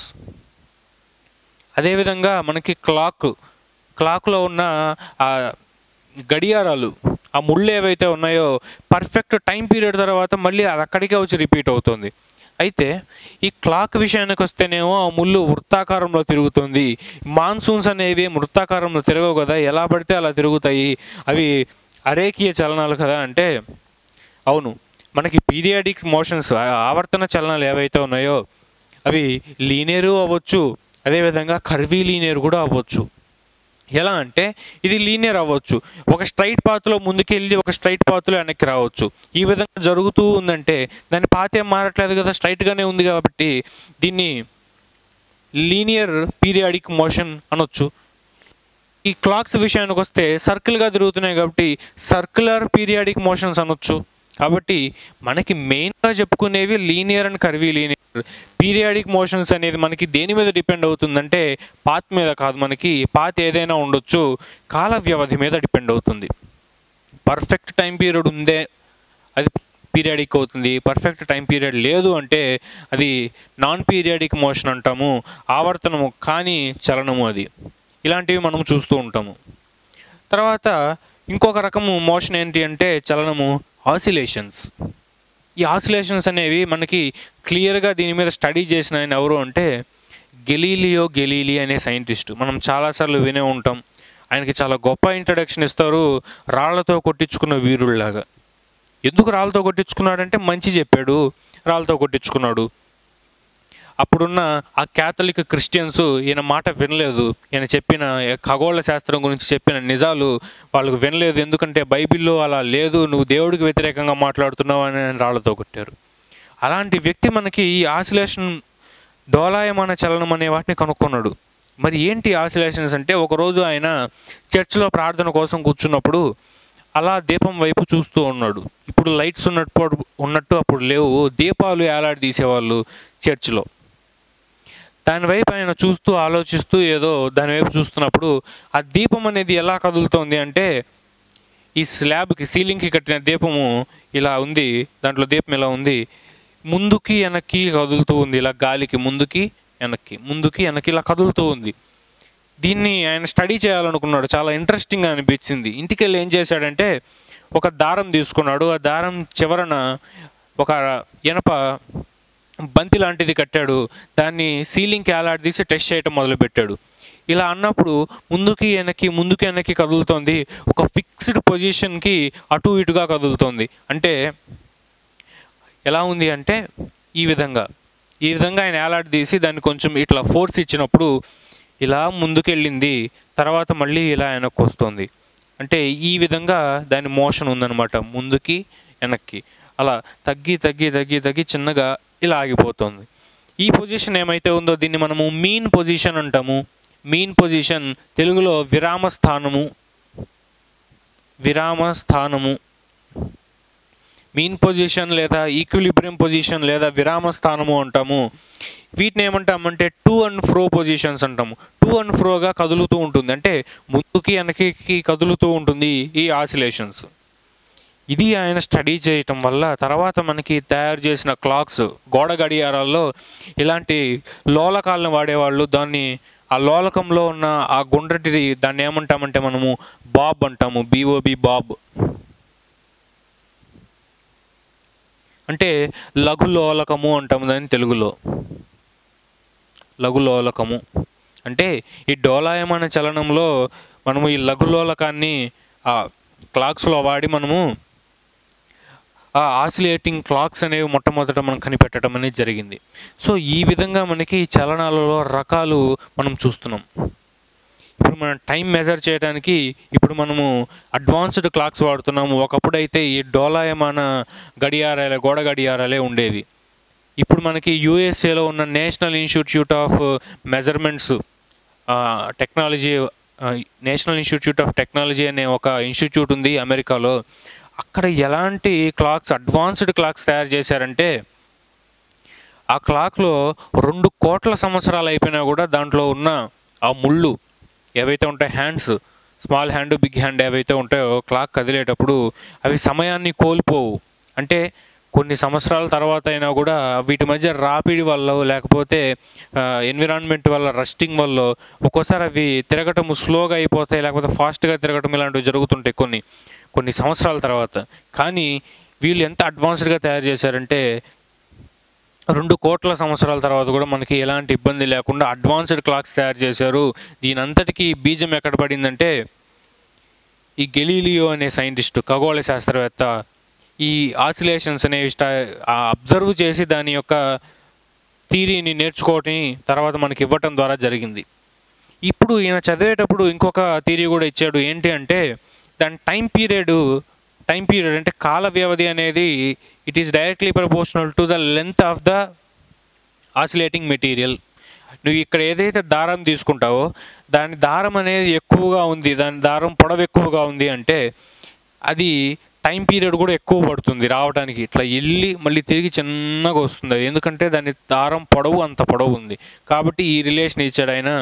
Time period is directly proportional to √L. దీన్ని ఏ ఫార్ములా నుంచి ఇచ్చాడంటే T = 2π × √L/G ఈ ఫార్ములా నుంచి ఇచ్చాడు. ఒకవేళ లెంత్ అనేది తక్కువ ఉంది అనుకున్నావు, సింపుల్గా ఇంతే లెంత్ ఉంది అనుకున్నావు, నువ్వు కదిలించినప్పుడు ఇట్లా మాత్రమే అవుతుంది. ఒకవేళ ఈ లెంత్ అనేది చాలా పెద్దగా ఉన్నప్పుడు ఇలా ఊగి చిన్నగా రావాలి అది. కాబట్టి టైం పీరియడ్ అనేది చాలా ఎక్కువగా ఉంటుంది దానికి. ఈ విధంగా మనకి ఆసిలేషన్ మోషన్స్ అనేవి చెప్పడం జరిగింది. దీని తర్వాత మనకున్నది చివరి టాపిక్ ఏంటయ్యా అంటే మనకి సమచలనం, అదేవిధంగా అసమచలనం. అంటే uniform motion and non uniform motion. మనం ఇప్పుడు చెప్పుకున్న ఈ లీనియర్లో కానివచ్చు, తర్వాత సర్క్యులర్లో కానివచ్చు, ఆసిలేషన్స్, పీరియాడిక్, వీటన్నిటిలో కూడా సమచలనాలు ఉంటాయి, అదేవిధంగా అసమచలనాలు కూడా ఉంటాయి. వాటిని కూడా ఒకసారి చూద్దాం మనం ఇప్పుడు. అయితే మనం చెప్పుకున్నట్లే అసమచలనము అదేవిధంగా సమచలనాలని రెండు ఉంటాయి అన్నాం. అంటే యూనిఫామ్ మోషన్ ఒకటి ఏదైతే ఉందో అది సమచలనము, నాన్ యూనిఫామ్ మోషన్ వచ్చేసరికి అసమచలనము. ఏంటి చలనాలు అంటే ఏ చలనంలో అయితే వేగం యొక్క ఆ పరిమాణము అంటే ఆ వెలాసిటీ మ్యాగ్నిట్యూడ్ అనేది కాన్స్టెంట్గా ఉంటుందో మారకుండా, అంటే ఆ ప్రయాణంలో ఆయన 50 కిలోమీటర్ల స్పీడ్తో పోతే 50తోనే పోవాలి ఇంకా ప్రయాణం మొత్తం. అలాంటి చలనం ఏదైతే ఉంటుందో దాన్ని యూనిఫామ్ మోషన్ అంటాం. దీంట్లో అసమచలనానికి వచ్చేసరికి వెలాసిటీ మ్యాగ్నిట్యూడ్, దాని పరిమాణము, వేగం యొక్క పరిమాణము మారుతూ ఉంటుంది. అంటే 50 ఉండొచ్చు కాసేపు, 30 ఉండొచ్చు కాసేపు, 20 ఉండొచ్చు కాసేపు, ఈ విధంగా మారుతూ ఉంటే అలాంటి చలనం ఏమంటామంటే నాన్ యూనిఫామ్ మోషన్ అంటాము. అయితే ఇక్కడ మనకు ఒక చిన్న సందేహం రావచ్చు, ఇది కాన్స్టెంట్గా పోతూ ఉండాలంటే 50 కిలోమీటర్ల స్పీడ్తో అది స్టార్ట్ అయ్యేది ఏ పదార్థమైనా 0 నుంచి స్టార్ట్ అవ్వాలి, తిరిగి మళ్ళీ 0కే రావాలి కదా. మరి ఈ యూనిఫామ్ మోషన్ అనేది పాసిబులా అసలు? ఇది లేకపోతే ఇమాజినరీ నా మ్యాగ్నెటిక్ ఫీల్డ్ లాగా అంటే ఇమాజినరీ ఏం కాదు. ఎందుకంటే ఏ పదార్థమైనా ఏ వస్తువైనా కదిలేటప్పుడు ఒక ఇనిషియల్ పాయింట్, విరామ స్థానం నుంచి కదులుతుందని చెప్పుకుంటాం. ఎప్పుడైనా విరామ స్థానం నుంచి అది దాని ప్రయాణం మొదలు పెడుతుంది. ప్రయాణం మొదలు పెడుతుంది అంటే ఏంటి ఇక్కడ జరుగుతుంది? మనకి యాక్సిలరేషన్ జరుగుతుందంటే త్వరణం జరుగుతుందంటే ఏంటి? స్పీడ్ అనేది నువ్వు ఇంక్రీజ్ చేస్తున్నావు. విరామ స్థానంలో ఉండి స్పీడ్ ఇంక్రీజ్ చేయటం వల్ల ఏం జరుగుతుంది? ఇప్పుడు దానికి అది యూనిఫామ్ మోషన్లోకి వస్తుంది, చిన్నగా యూనిఫామ్ మోషన్లోకి వస్తుంది. అయితే డైరెక్ట్గా యూనిఫామ్ మోషన్లోకి వచ్చేస్తుందా? కాదు. ఇలా స్పీడ్ పెరుగుతూ ఉంటుంది. నువ్వు 0 నుంచి 10, 20, 30, 40, 50 ఇట్లా స్పీడ్ పెంచుకుంటూ పోతున్నావు. కాబట్టి దానికి వచ్చే మొదటి ఫేజ్ ఏంటి అంటే నాన్ యూనిఫామ్ మోషన్. అంటే మనకి ఇక్కడ ఆ అసమచలనం అనేది వస్తుంది. ఫస్ట్ ఏ వస్తువు కదిలినా మొదట వచ్చేది మనకి అసమచలనం. ఎందుకంటే స్పీడ్ ఇంక్రీజ్ అవుతూ ఉంది, యాక్సిలరేషన్ పెరుగుతూ ఉంది, కాబట్టి అసమచలనం వస్తుంది. కాసేపటికి నువ్వేం చేస్తావు? ఒక 60-70 కిలోమీటర్ల స్పీడ్ వచ్చిన తర్వాత హైవే మీద నువ్వు అంతకుమించి పోవడానికి నీకు ఇంకా భయం పుడుతుంటుంది. కాబట్టి అదే స్పీడ్ మీద కాన్స్టెంట్గా వెళ్తూ ఉంటావు, కొంచెం దూరం అదే స్పీడ్ మీద కాన్స్టెంట్గా వెళ్తూ ఉంటావు. ఇక్కడ త్వరణము అదేవిధంగా క్షీణత అనేది ఏముండదు, కాన్స్టెంట్ స్పీడ్ అనేది ఉంటుంది. ఇక్కడ కాన్స్టెంట్ స్పీడ్ ఆర్ వెలాసిటీ అనేది ఉంటుంది. అలా ఉన్నప్పుడు ఎలాంటి మోషన్ జనరేట్ అవుతుందంటే యూనిఫామ్ మోషన్ జనరేట్ అవుతుంది. యూనిఫామ్ మోషన్ అంటే మనకి సమచలనము. ఇక్కడ ఏదైతే మనం చెప్పుకున్నామో ఇక్కడ మనకి యాక్సిలరేషన్ అనేది ఉండదు, అదేవిధంగా డిజలరేషన్ అనేది ఉండదు. అంటే త్వరణము ఉండదు, అదేవిధంగా క్షీణత కూడా ఉండదు, ఏమీ లేకుండా కాన్స్టెంట్గా ఉంటుంది ఈ యూనిఫామ్ చలనం అనేది, అంటే సమచలనం అనేది వస్తుంది. అలానే పోతూ ఉంటావు ఇంకా రోడ్డు మీద, నీ గమ్యస్థానం వచ్చేసిన తర్వాత నువ్వు ఆగటం అనేది జరుగుతుంది. మరి ఆగాలంటే ఉన్నట్టుండి నువ్వు విరామస్థానంలోకి వచ్చేవు, ఆ స్పీడ్ని తగ్గించుకుంటూ నీ గమ్యస్థానం దగ్గర నువ్వు ఆగటం అనేది జరుగుతుంది. మరి స్పీడ్ పెంచటం అనేది త్వరణమైనప్పుడు స్పీడ్ని తగ్గించటం అనేది ఏమవుతుందని చెప్పుకున్నాం మనము. స్పీడు ఇక్కడ మనము తగ్గించుకుంటాము. స్పీడు తగ్గించుకోవటం వల్ల మనకి క్షీణత అంటాము. దీన్ని క్షీణత, అది త్వరణం అన్నట్టు ఇక్కడ క్షీణత అంటాము. ఇంగ్లీష్లో మనకి డిజలరేషన్ అంటాము. దీన్నేమో యాక్సిలరేషన్ అంటాము. యాక్సిలరేషన్ వల్ల స్పీడ్ ఇంక్రీజ్ అయ్యి నాన్ యూనిఫామ్ మోషన్కి వచ్చావు. తర్వాత కాన్స్టెంట్ స్పీడ్ వల్ల యూనిఫామ్ మోషన్కి వచ్చావు, మళ్ళీ స్పీడ్ తగ్గించి డిజలరేషన్ క్షీణత వల్ల మళ్ళీ ఏమొస్తుంది నీకు, నాన్ యూనిఫామ్ మోషన్ వస్తుంది నీకు. Non uniform motion.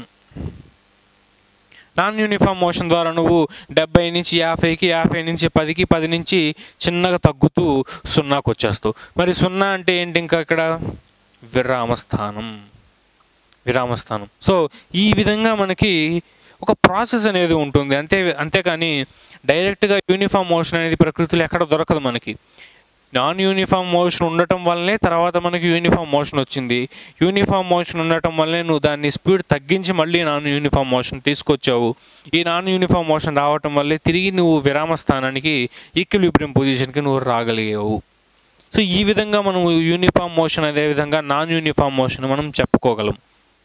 అయితే మనం ఇంతకుముందు చెప్పుకున్నటువంటి లీనియర్ మోషన్, అదేవిధంగా కర్వీ లీనియర్ మోషన్, తర్వాత పీరియాడిక్ ఆవర్తన చలనము, వీటన్నిటిలో కూడా మనము సమచలనము అసమచలనాన్ని చెప్పొచ్చు. ఏ విధంగా చెప్పొచ్చు, దానికి ఎగ్జాంపుల్ ఏంటనేది ఒకసారి చూద్దాం. ఇప్పుడు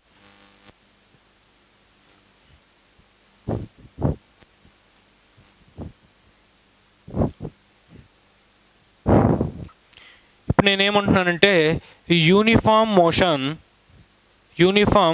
లీనియర్ మోషన్ ఏంటి, యూనిఫాము అయి ఉండాలి అది, అదేవిధంగా లీనియర్ మోషన్ అయి ఉండాలి. మరి ఇలాంటి ఒక చలనము దానికి క్యారెక్టరిస్టిక్ ఎలా ఉంటుంది అంటే, మొట్టమొదటిది స్ట్రైట్ పాత్ ఉంటుంది. స్ట్రైట్ పాత్ ఎందుకు ఉంటుంది అంటే it is a linear motion, అన్నిటికన్నా ముందు అది లీనియర్ మోషన్ అయింది కాబట్టి స్ట్రైట్. ప్లస్ మనకి లీనియర్ మోషన్ అంటే స్ట్రైట్ పాత్ అంటే ఏం చెప్పుకున్నాం, స్ట్రైట్గా వెళ్తున్నప్పుడు ఆ వెలాసిటీ యొక్క దిశ అనేది కూడా స్ట్రైట్గానే ఉంటుంది, దిశ మారదు కాబట్టి ఆ వెలాసిటీ వెక్టర్ అనేది కాన్స్టెంట్గా ఉంటుంది. అదేవిధంగా ఇది లీనియర్ మోషన్ గురించి చెప్పాము. మరి యూనిఫామ్ కూడా అంటున్నాము కాబట్టి దీన్ని యూనిఫామ్ అంటే ఏంటి, ఇక్కడ వెలాసిటీ మ్యాగ్నిట్యూడ్ కూడా కాన్స్టెంట్గా ఉంటుంది. వెలాసిటీ మ్యాగ్నిట్యూడ్ ఏదైతే ఉందో అంటే ఆ వేగం యొక్క పరిమాణం ఏదైతే ఉందో అది కూడా కాన్స్టెంట్గా ఉంటుంది. ఇలాంటి ఒక మోషన్ని మనం ఏమంటామంటే యూనిఫామ్ లీనియర్ మోషన్ అంటాము. ఫర్ ఎగ్జాంపుల్, ఇందాక మనం చెప్పుకున్నట్టే హైవే మీద ఒక స్థాయిలో మనము ఒక కాన్స్టెంట్ స్పీడ్లో వెళ్ళిపోతూ ఉంటాము ముందుకి, అది ఏ మోషన్ కిందకి వస్తుందంటే యూనిఫామ్ లీనియర్ మోషన్ కిందకి వస్తుంది. ఎందుకంటే హైవే మీద స్ట్రైట్గా వెళ్తున్నాము, స్ట్రైట్ పాత్ ఓకే అయింది. స్ట్రైట్గా వెళ్తున్నాం అంటే నీ వెలాసిటీ ఇటు కానీ మారట్లా, స్ట్రైట్గా వెళ్తుంది కాబట్టి వెలాసిటీ వెక్టర్ కూడా స్ట్రైట్గానే ఉంది, దాని డైరెక్షన్ కూడా. అదేవిధంగా నువ్వు కాన్స్టెంట్ స్పీడ్తో వెళ్తున్నావు, స్పీడ్ మ్యాగ్నిట్యూడ్ మార్చట్లేదు కాబట్టి వేగం కూడా కరెక్ట్గా ఉంది, కాబట్టి వేగం యొక్క మ్యాగ్నిట్యూడ్ పరిమాణం కూడా కాన్స్టెంట్గా ఉంది కాబట్టి దీన్ని ఓవరాల్గా మనము యూనిఫామ్ లీనియర్ మోషన్ అంటాము. అంటే సమరేఖీయ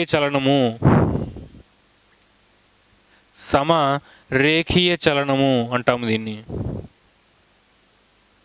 ఇదే విధంగా మనకు అన్ని చలనాలు ఉంటాయి. ఇంకా సపోజ్ ఇప్పుడు నాన్ యూనిఫామ్ లీనియర్ మోషన్ అన్నాం అనుకో, లీనియర్ మోషన్కి సంబంధించి ఈ రెండు రాస్తాము. నాన్ యూనిఫామ్ వచ్చేసరికి వెలాసిటీ మ్యాగ్నిట్యూడ్ చేంజ్ అయింది అని రాస్తాము. చూడండి సింపుల్గా, నాన్ యూనిఫామ్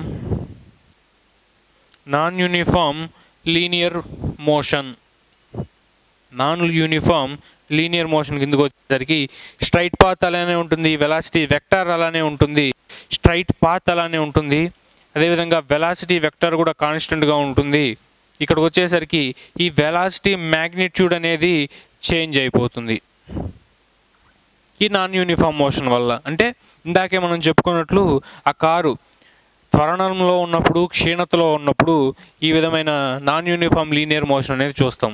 అది లీనియర్గానే కదులుతోంది, దాని యొక్క వెలాసిటీ వెక్టర్ కూడా స్ట్రైట్గానే ఉంది, కానీ నువ్వు స్పీడు మ్యాగ్నిట్యూడ్ అనేది పెంచుతున్నావు, తగ్గిస్తున్నావు, అంటే చేంజ్ చేస్తున్నావు కాబట్టి దాన్ని నాన్ యూనిఫామ్ లీనియర్ మోషన్ అంటాము.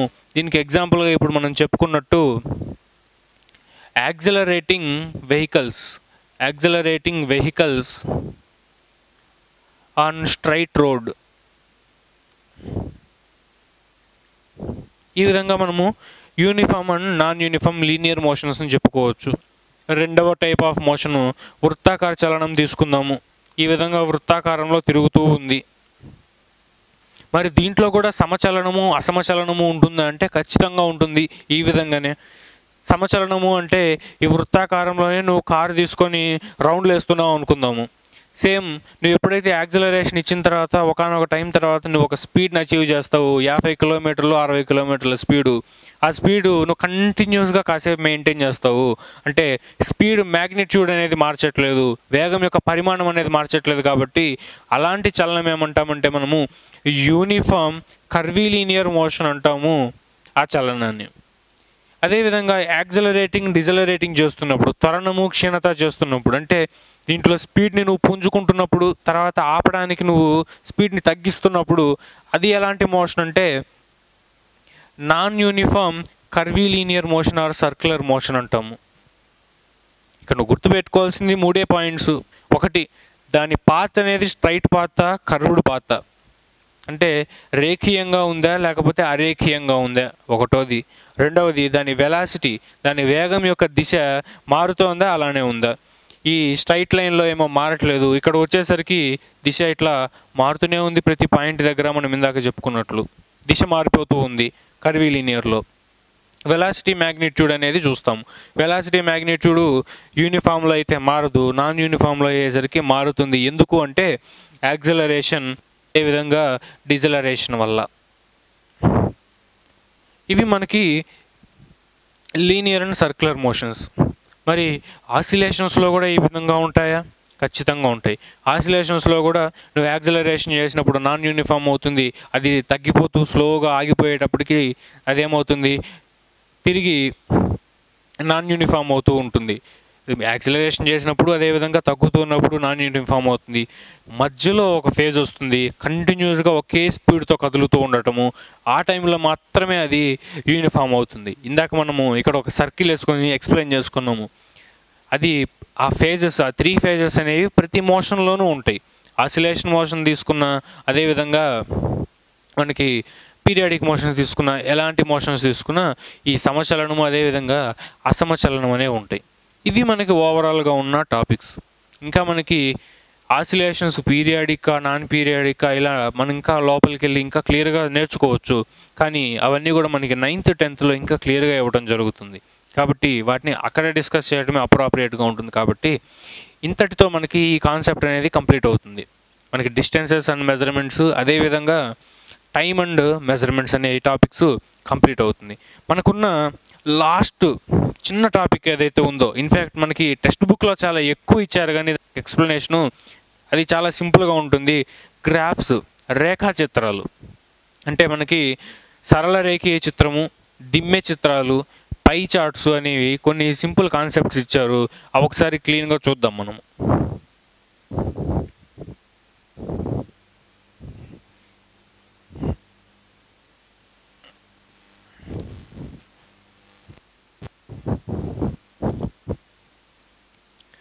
మనము జనరల్గా క్రికెట్ చూస్తున్నప్పుడు లేకపోతే ఏమైనా స్పోర్ట్స్ చూస్తున్నప్పుడు టీవీలో మనకి కొన్ని గ్రాఫ్స్ కనిపిస్తాయి ఈ విధంగా. ఎలా అంటే ఇలా ఉంటుంది, కొన్ని గ్రాఫ్స్ కనిపిస్తాయి. ఏంటి, ఇక్కడ ఓవర్స్ అని ఉంటుంది, ఇక్కడ రన్స్ అంటే పరుగులు. మొదటి ఓవర్లో ఏమో 10 పరుగులు వచ్చాయి, రెండవ ఓవర్లో ఏమో 15 పరుగులు వచ్చి ఒక వికెట్ పడింది అని ఇట్లా ఒక బాల్ సింబల్ ఉంటుంది. ఈ విధంగా మనకి టీవీలలో కనిపిస్తూ ఉంటుంది. మరి ఇవి ఏంటి అంటే మనం ఒక సమాచారాన్ని క్వాంటిటేటివ్గా రిప్రజెంట్ చేయడానికి ఈ విధమైన గ్రాఫ్స్ను వాడుతుంటాము. వీటిని రేఖాచిత్రాలు అంటాము. గ్రాఫ్, రేఖాచిత్రము. రేఖాచిత్రము అంటే మనం సేకరించిన ఏదైనా సమాచారం కానివచ్చు, దాన్ని మనం ఒక పిక్చర్ రూపంలో, ఒక చిత్రపటం రూపంలో మనం ఎప్పుడైతే చూపించగలుగుతామో వాటిని రేఖాచిత్రాలు అంటాము, లేకపోతే గ్రాఫ్స్ అంటాము. ఫర్ ఎగ్జాంపుల్ మనం ఒక చిన్న ఎక్స్పెరిమెంట్ లాగా చేద్దాము. మన క్లాస్ రూమ్లో ఉన్న పిల్లలందరినీ పిలిపించి వాళ్ళ బరువులు మనం నోట్ చేసుకుందాము. క్లాస్లో 30 మంది పిల్లలు ఉంటే 30 మంది యొక్క బరువులు మనము నోట్ చేసుకుంటాము పేరున. ఇప్పుడు మనం ఏం చేస్తామంటే ఇలా తీసుకొని ఒక గ్రాఫ్, ఇక్కడ మనము వెయిట్ తీసుకుంటాం, వెయిట్. అదేవిధంగా ఆ పిల్లలందరికీ హైట్ కూడా తీసుకుంటాం మనము. హైట్ ఒక ఒక మనిషి ఎంత హైట్ ఉన్నాడు, ఎంత వెయిట్ ఉన్నాడని మొత్తం నోట్ చేసుకుంటాం. నోట్ చేసుకున్న తర్వాత ఇక్కడ మనము హైట్ అని రాసుకుంటాం. ఇప్పుడు 4 అడుగులు ఉన్నాడు ఒకడు, వాడు ఎంత వెయిట్ ఉన్నాడు, 4 అడుగులోడు ఎంత వెయిట్ ఉన్నాడు, 20 కిలోలు ఉన్నాడా, 20 కిలోలు అని రాసుకుంటాం. ఒక అబ్బాయి 6 అడుగులు ఉన్నాడు, ఆ అబ్బాయి ఏమో దాదాపు 55 కిలోలు ఉన్నాడు. ఈ విధంగా మనం గ్రాఫ్ గీసుకున్నప్పుడు ఇలా పోతూ ఉంటుంది. మనం ఆ పాయింట్స్ పెట్టుకున్నప్పుడు అంటే 4 కిలోడేమో 20 కిలోలు, 4 అడుగుల అబ్బాయి 20 కిలోలు ఉన్నాడు కాబట్టి ఈ రెండు కలిసే చోట మనము ఒక పాయింట్ని ఇట్లా పెట్టుకుంటాం. అదేవిధంగా 6 అడుగులు ఉన్న అబ్బాయి 55 కిలోలు ఉన్నాడు కాబట్టి ఈ రెండు రేఖలు కలిసే చోట మనం ఒక పాయింట్ని పెట్టుకుంటాము. ఈ విధంగా ఈ పాయింట్స్ అన్నింటినీ కలపటం వల్ల మనకు ఒక రేఖా చిత్రం అనేది వస్తుంది. రేఖా చిత్రం అంటే it is nothing but the average అనమాట. ఇప్పుడు ఈ విధంగా స్కోర్ కొడుతూ పోతున్నారు, వీటికి యావరేజ్ ఎలా ఉంది అంటే మనం మొత్తం లైన్ గీస్తాం. తర్వాత ఈ విధంగా వచ్చింది స్కోరు. ఈ ఫేజ్లో 2వ ఓవర్లో పెరిగింది, 3వ ఓవర్కి వచ్చేసరికి మళ్ళీ స్కోర్ తగ్గింది, రన్స్ తగ్గాయి, మళ్ళీ చిన్నగా పెరిగింది, తర్వాత ఇక్కడ తగ్గి మళ్ళీ పెరిగింది. ఈ విధమైన అనాలసిస్ కోసము మనము అంచనా వేసుకోవడానికి మొత్తము ఈ విధంగా మనకి రేఖా చిత్రాలు అనేది గీయటం జరుగుతుంది.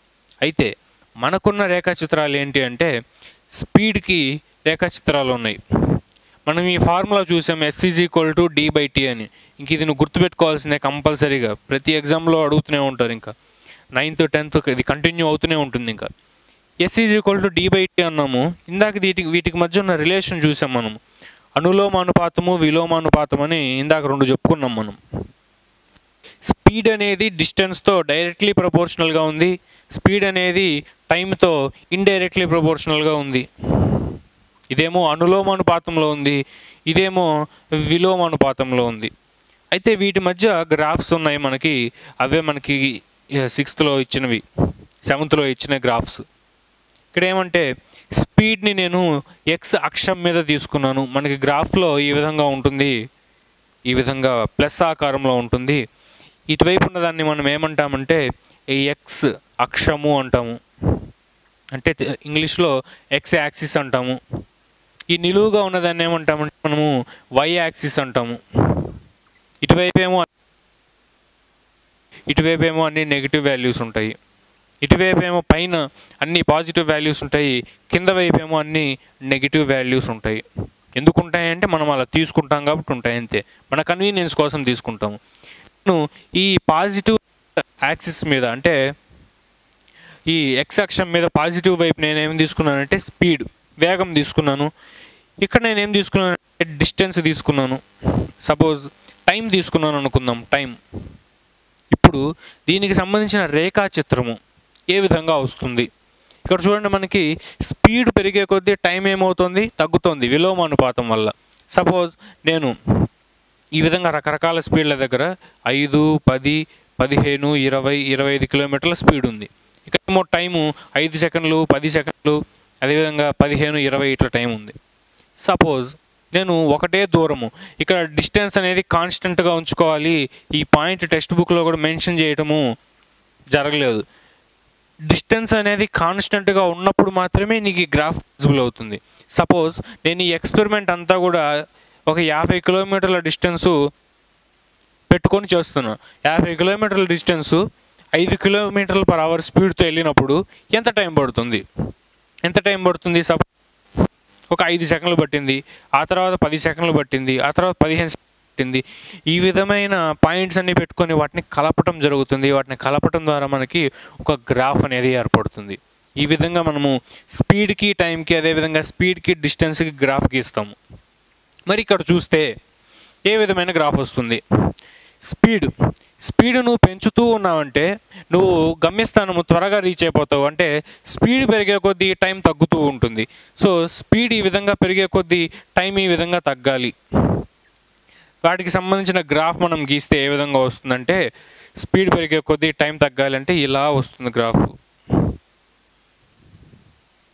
ఇది స్పీడ్కి టైంకి గ్రాఫ్. ఇంకా క్లియర్గా చూడాలంటే ఇక్కడ చూడండి, స్పీడు టైం ఎప్పుడైతే తీసుకున్నామో దాని గ్రాఫ్ అనేది ఇలా ఉంటుంది కిందికి. ఇది మనకున్న గ్రాఫ్స్ మనకి 7th క్లాస్లో. సో దీంతో మనకి ఓవరాల్గా ఈ కాన్సెప్ట్లో ఉన్న ఈ మోషన్స్ కానీ టైప్స్ ఆఫ్ మోషన్స్, గ్రాఫ్స్, అదేవిధంగా యూనిట్స్ అండ్ మెజర్మెంట్స్ అన్నీ కంప్లీట్ చేసుకున్నాము. మనకి హై పొటెన్షియల్ ఉన్న ఏరియాస్ ఏంటి అంటే మనకి క్వశ్చన్స్ పడటానికి యూనిట్స్ అండ్ మెజర్మెంట్స్లో ఆ కన్వర్షన్ టేబుల్ ఏదైతే మనం ఇచ్చామో దాన్ని స్క్రీన్ షాట్ తీసుకోమని చెప్పామో వాటి మీద ప్రాబ్లమ్స్ ఎక్కువగా పడతాయి. మనకి టైమ్స్ అండ్ డిస్టెన్సెస్ మనకి యూపీఎస్సీ లెవెల్లో అయినా ఖచ్చితంగా వాటి మీద క్వశ్చన్స్ అడుగుతూనే ఉంటారు. కాబట్టి వాటి మీద ఎక్కువ ప్రాక్టీస్ చేయండి. అది మళ్ళీ ఒకసారి రివైండ్ చేసి మళ్ళీ చూడండి. వీటికి సంబంధించిన టెస్ట్ సిరీస్లు కూడా మనకి యాప్లో అవైలబుల్గా ఉన్నాయి. వాటిని తీసుకొని ప్రిపేర్ అవ్వటం మంచిది. Thank you.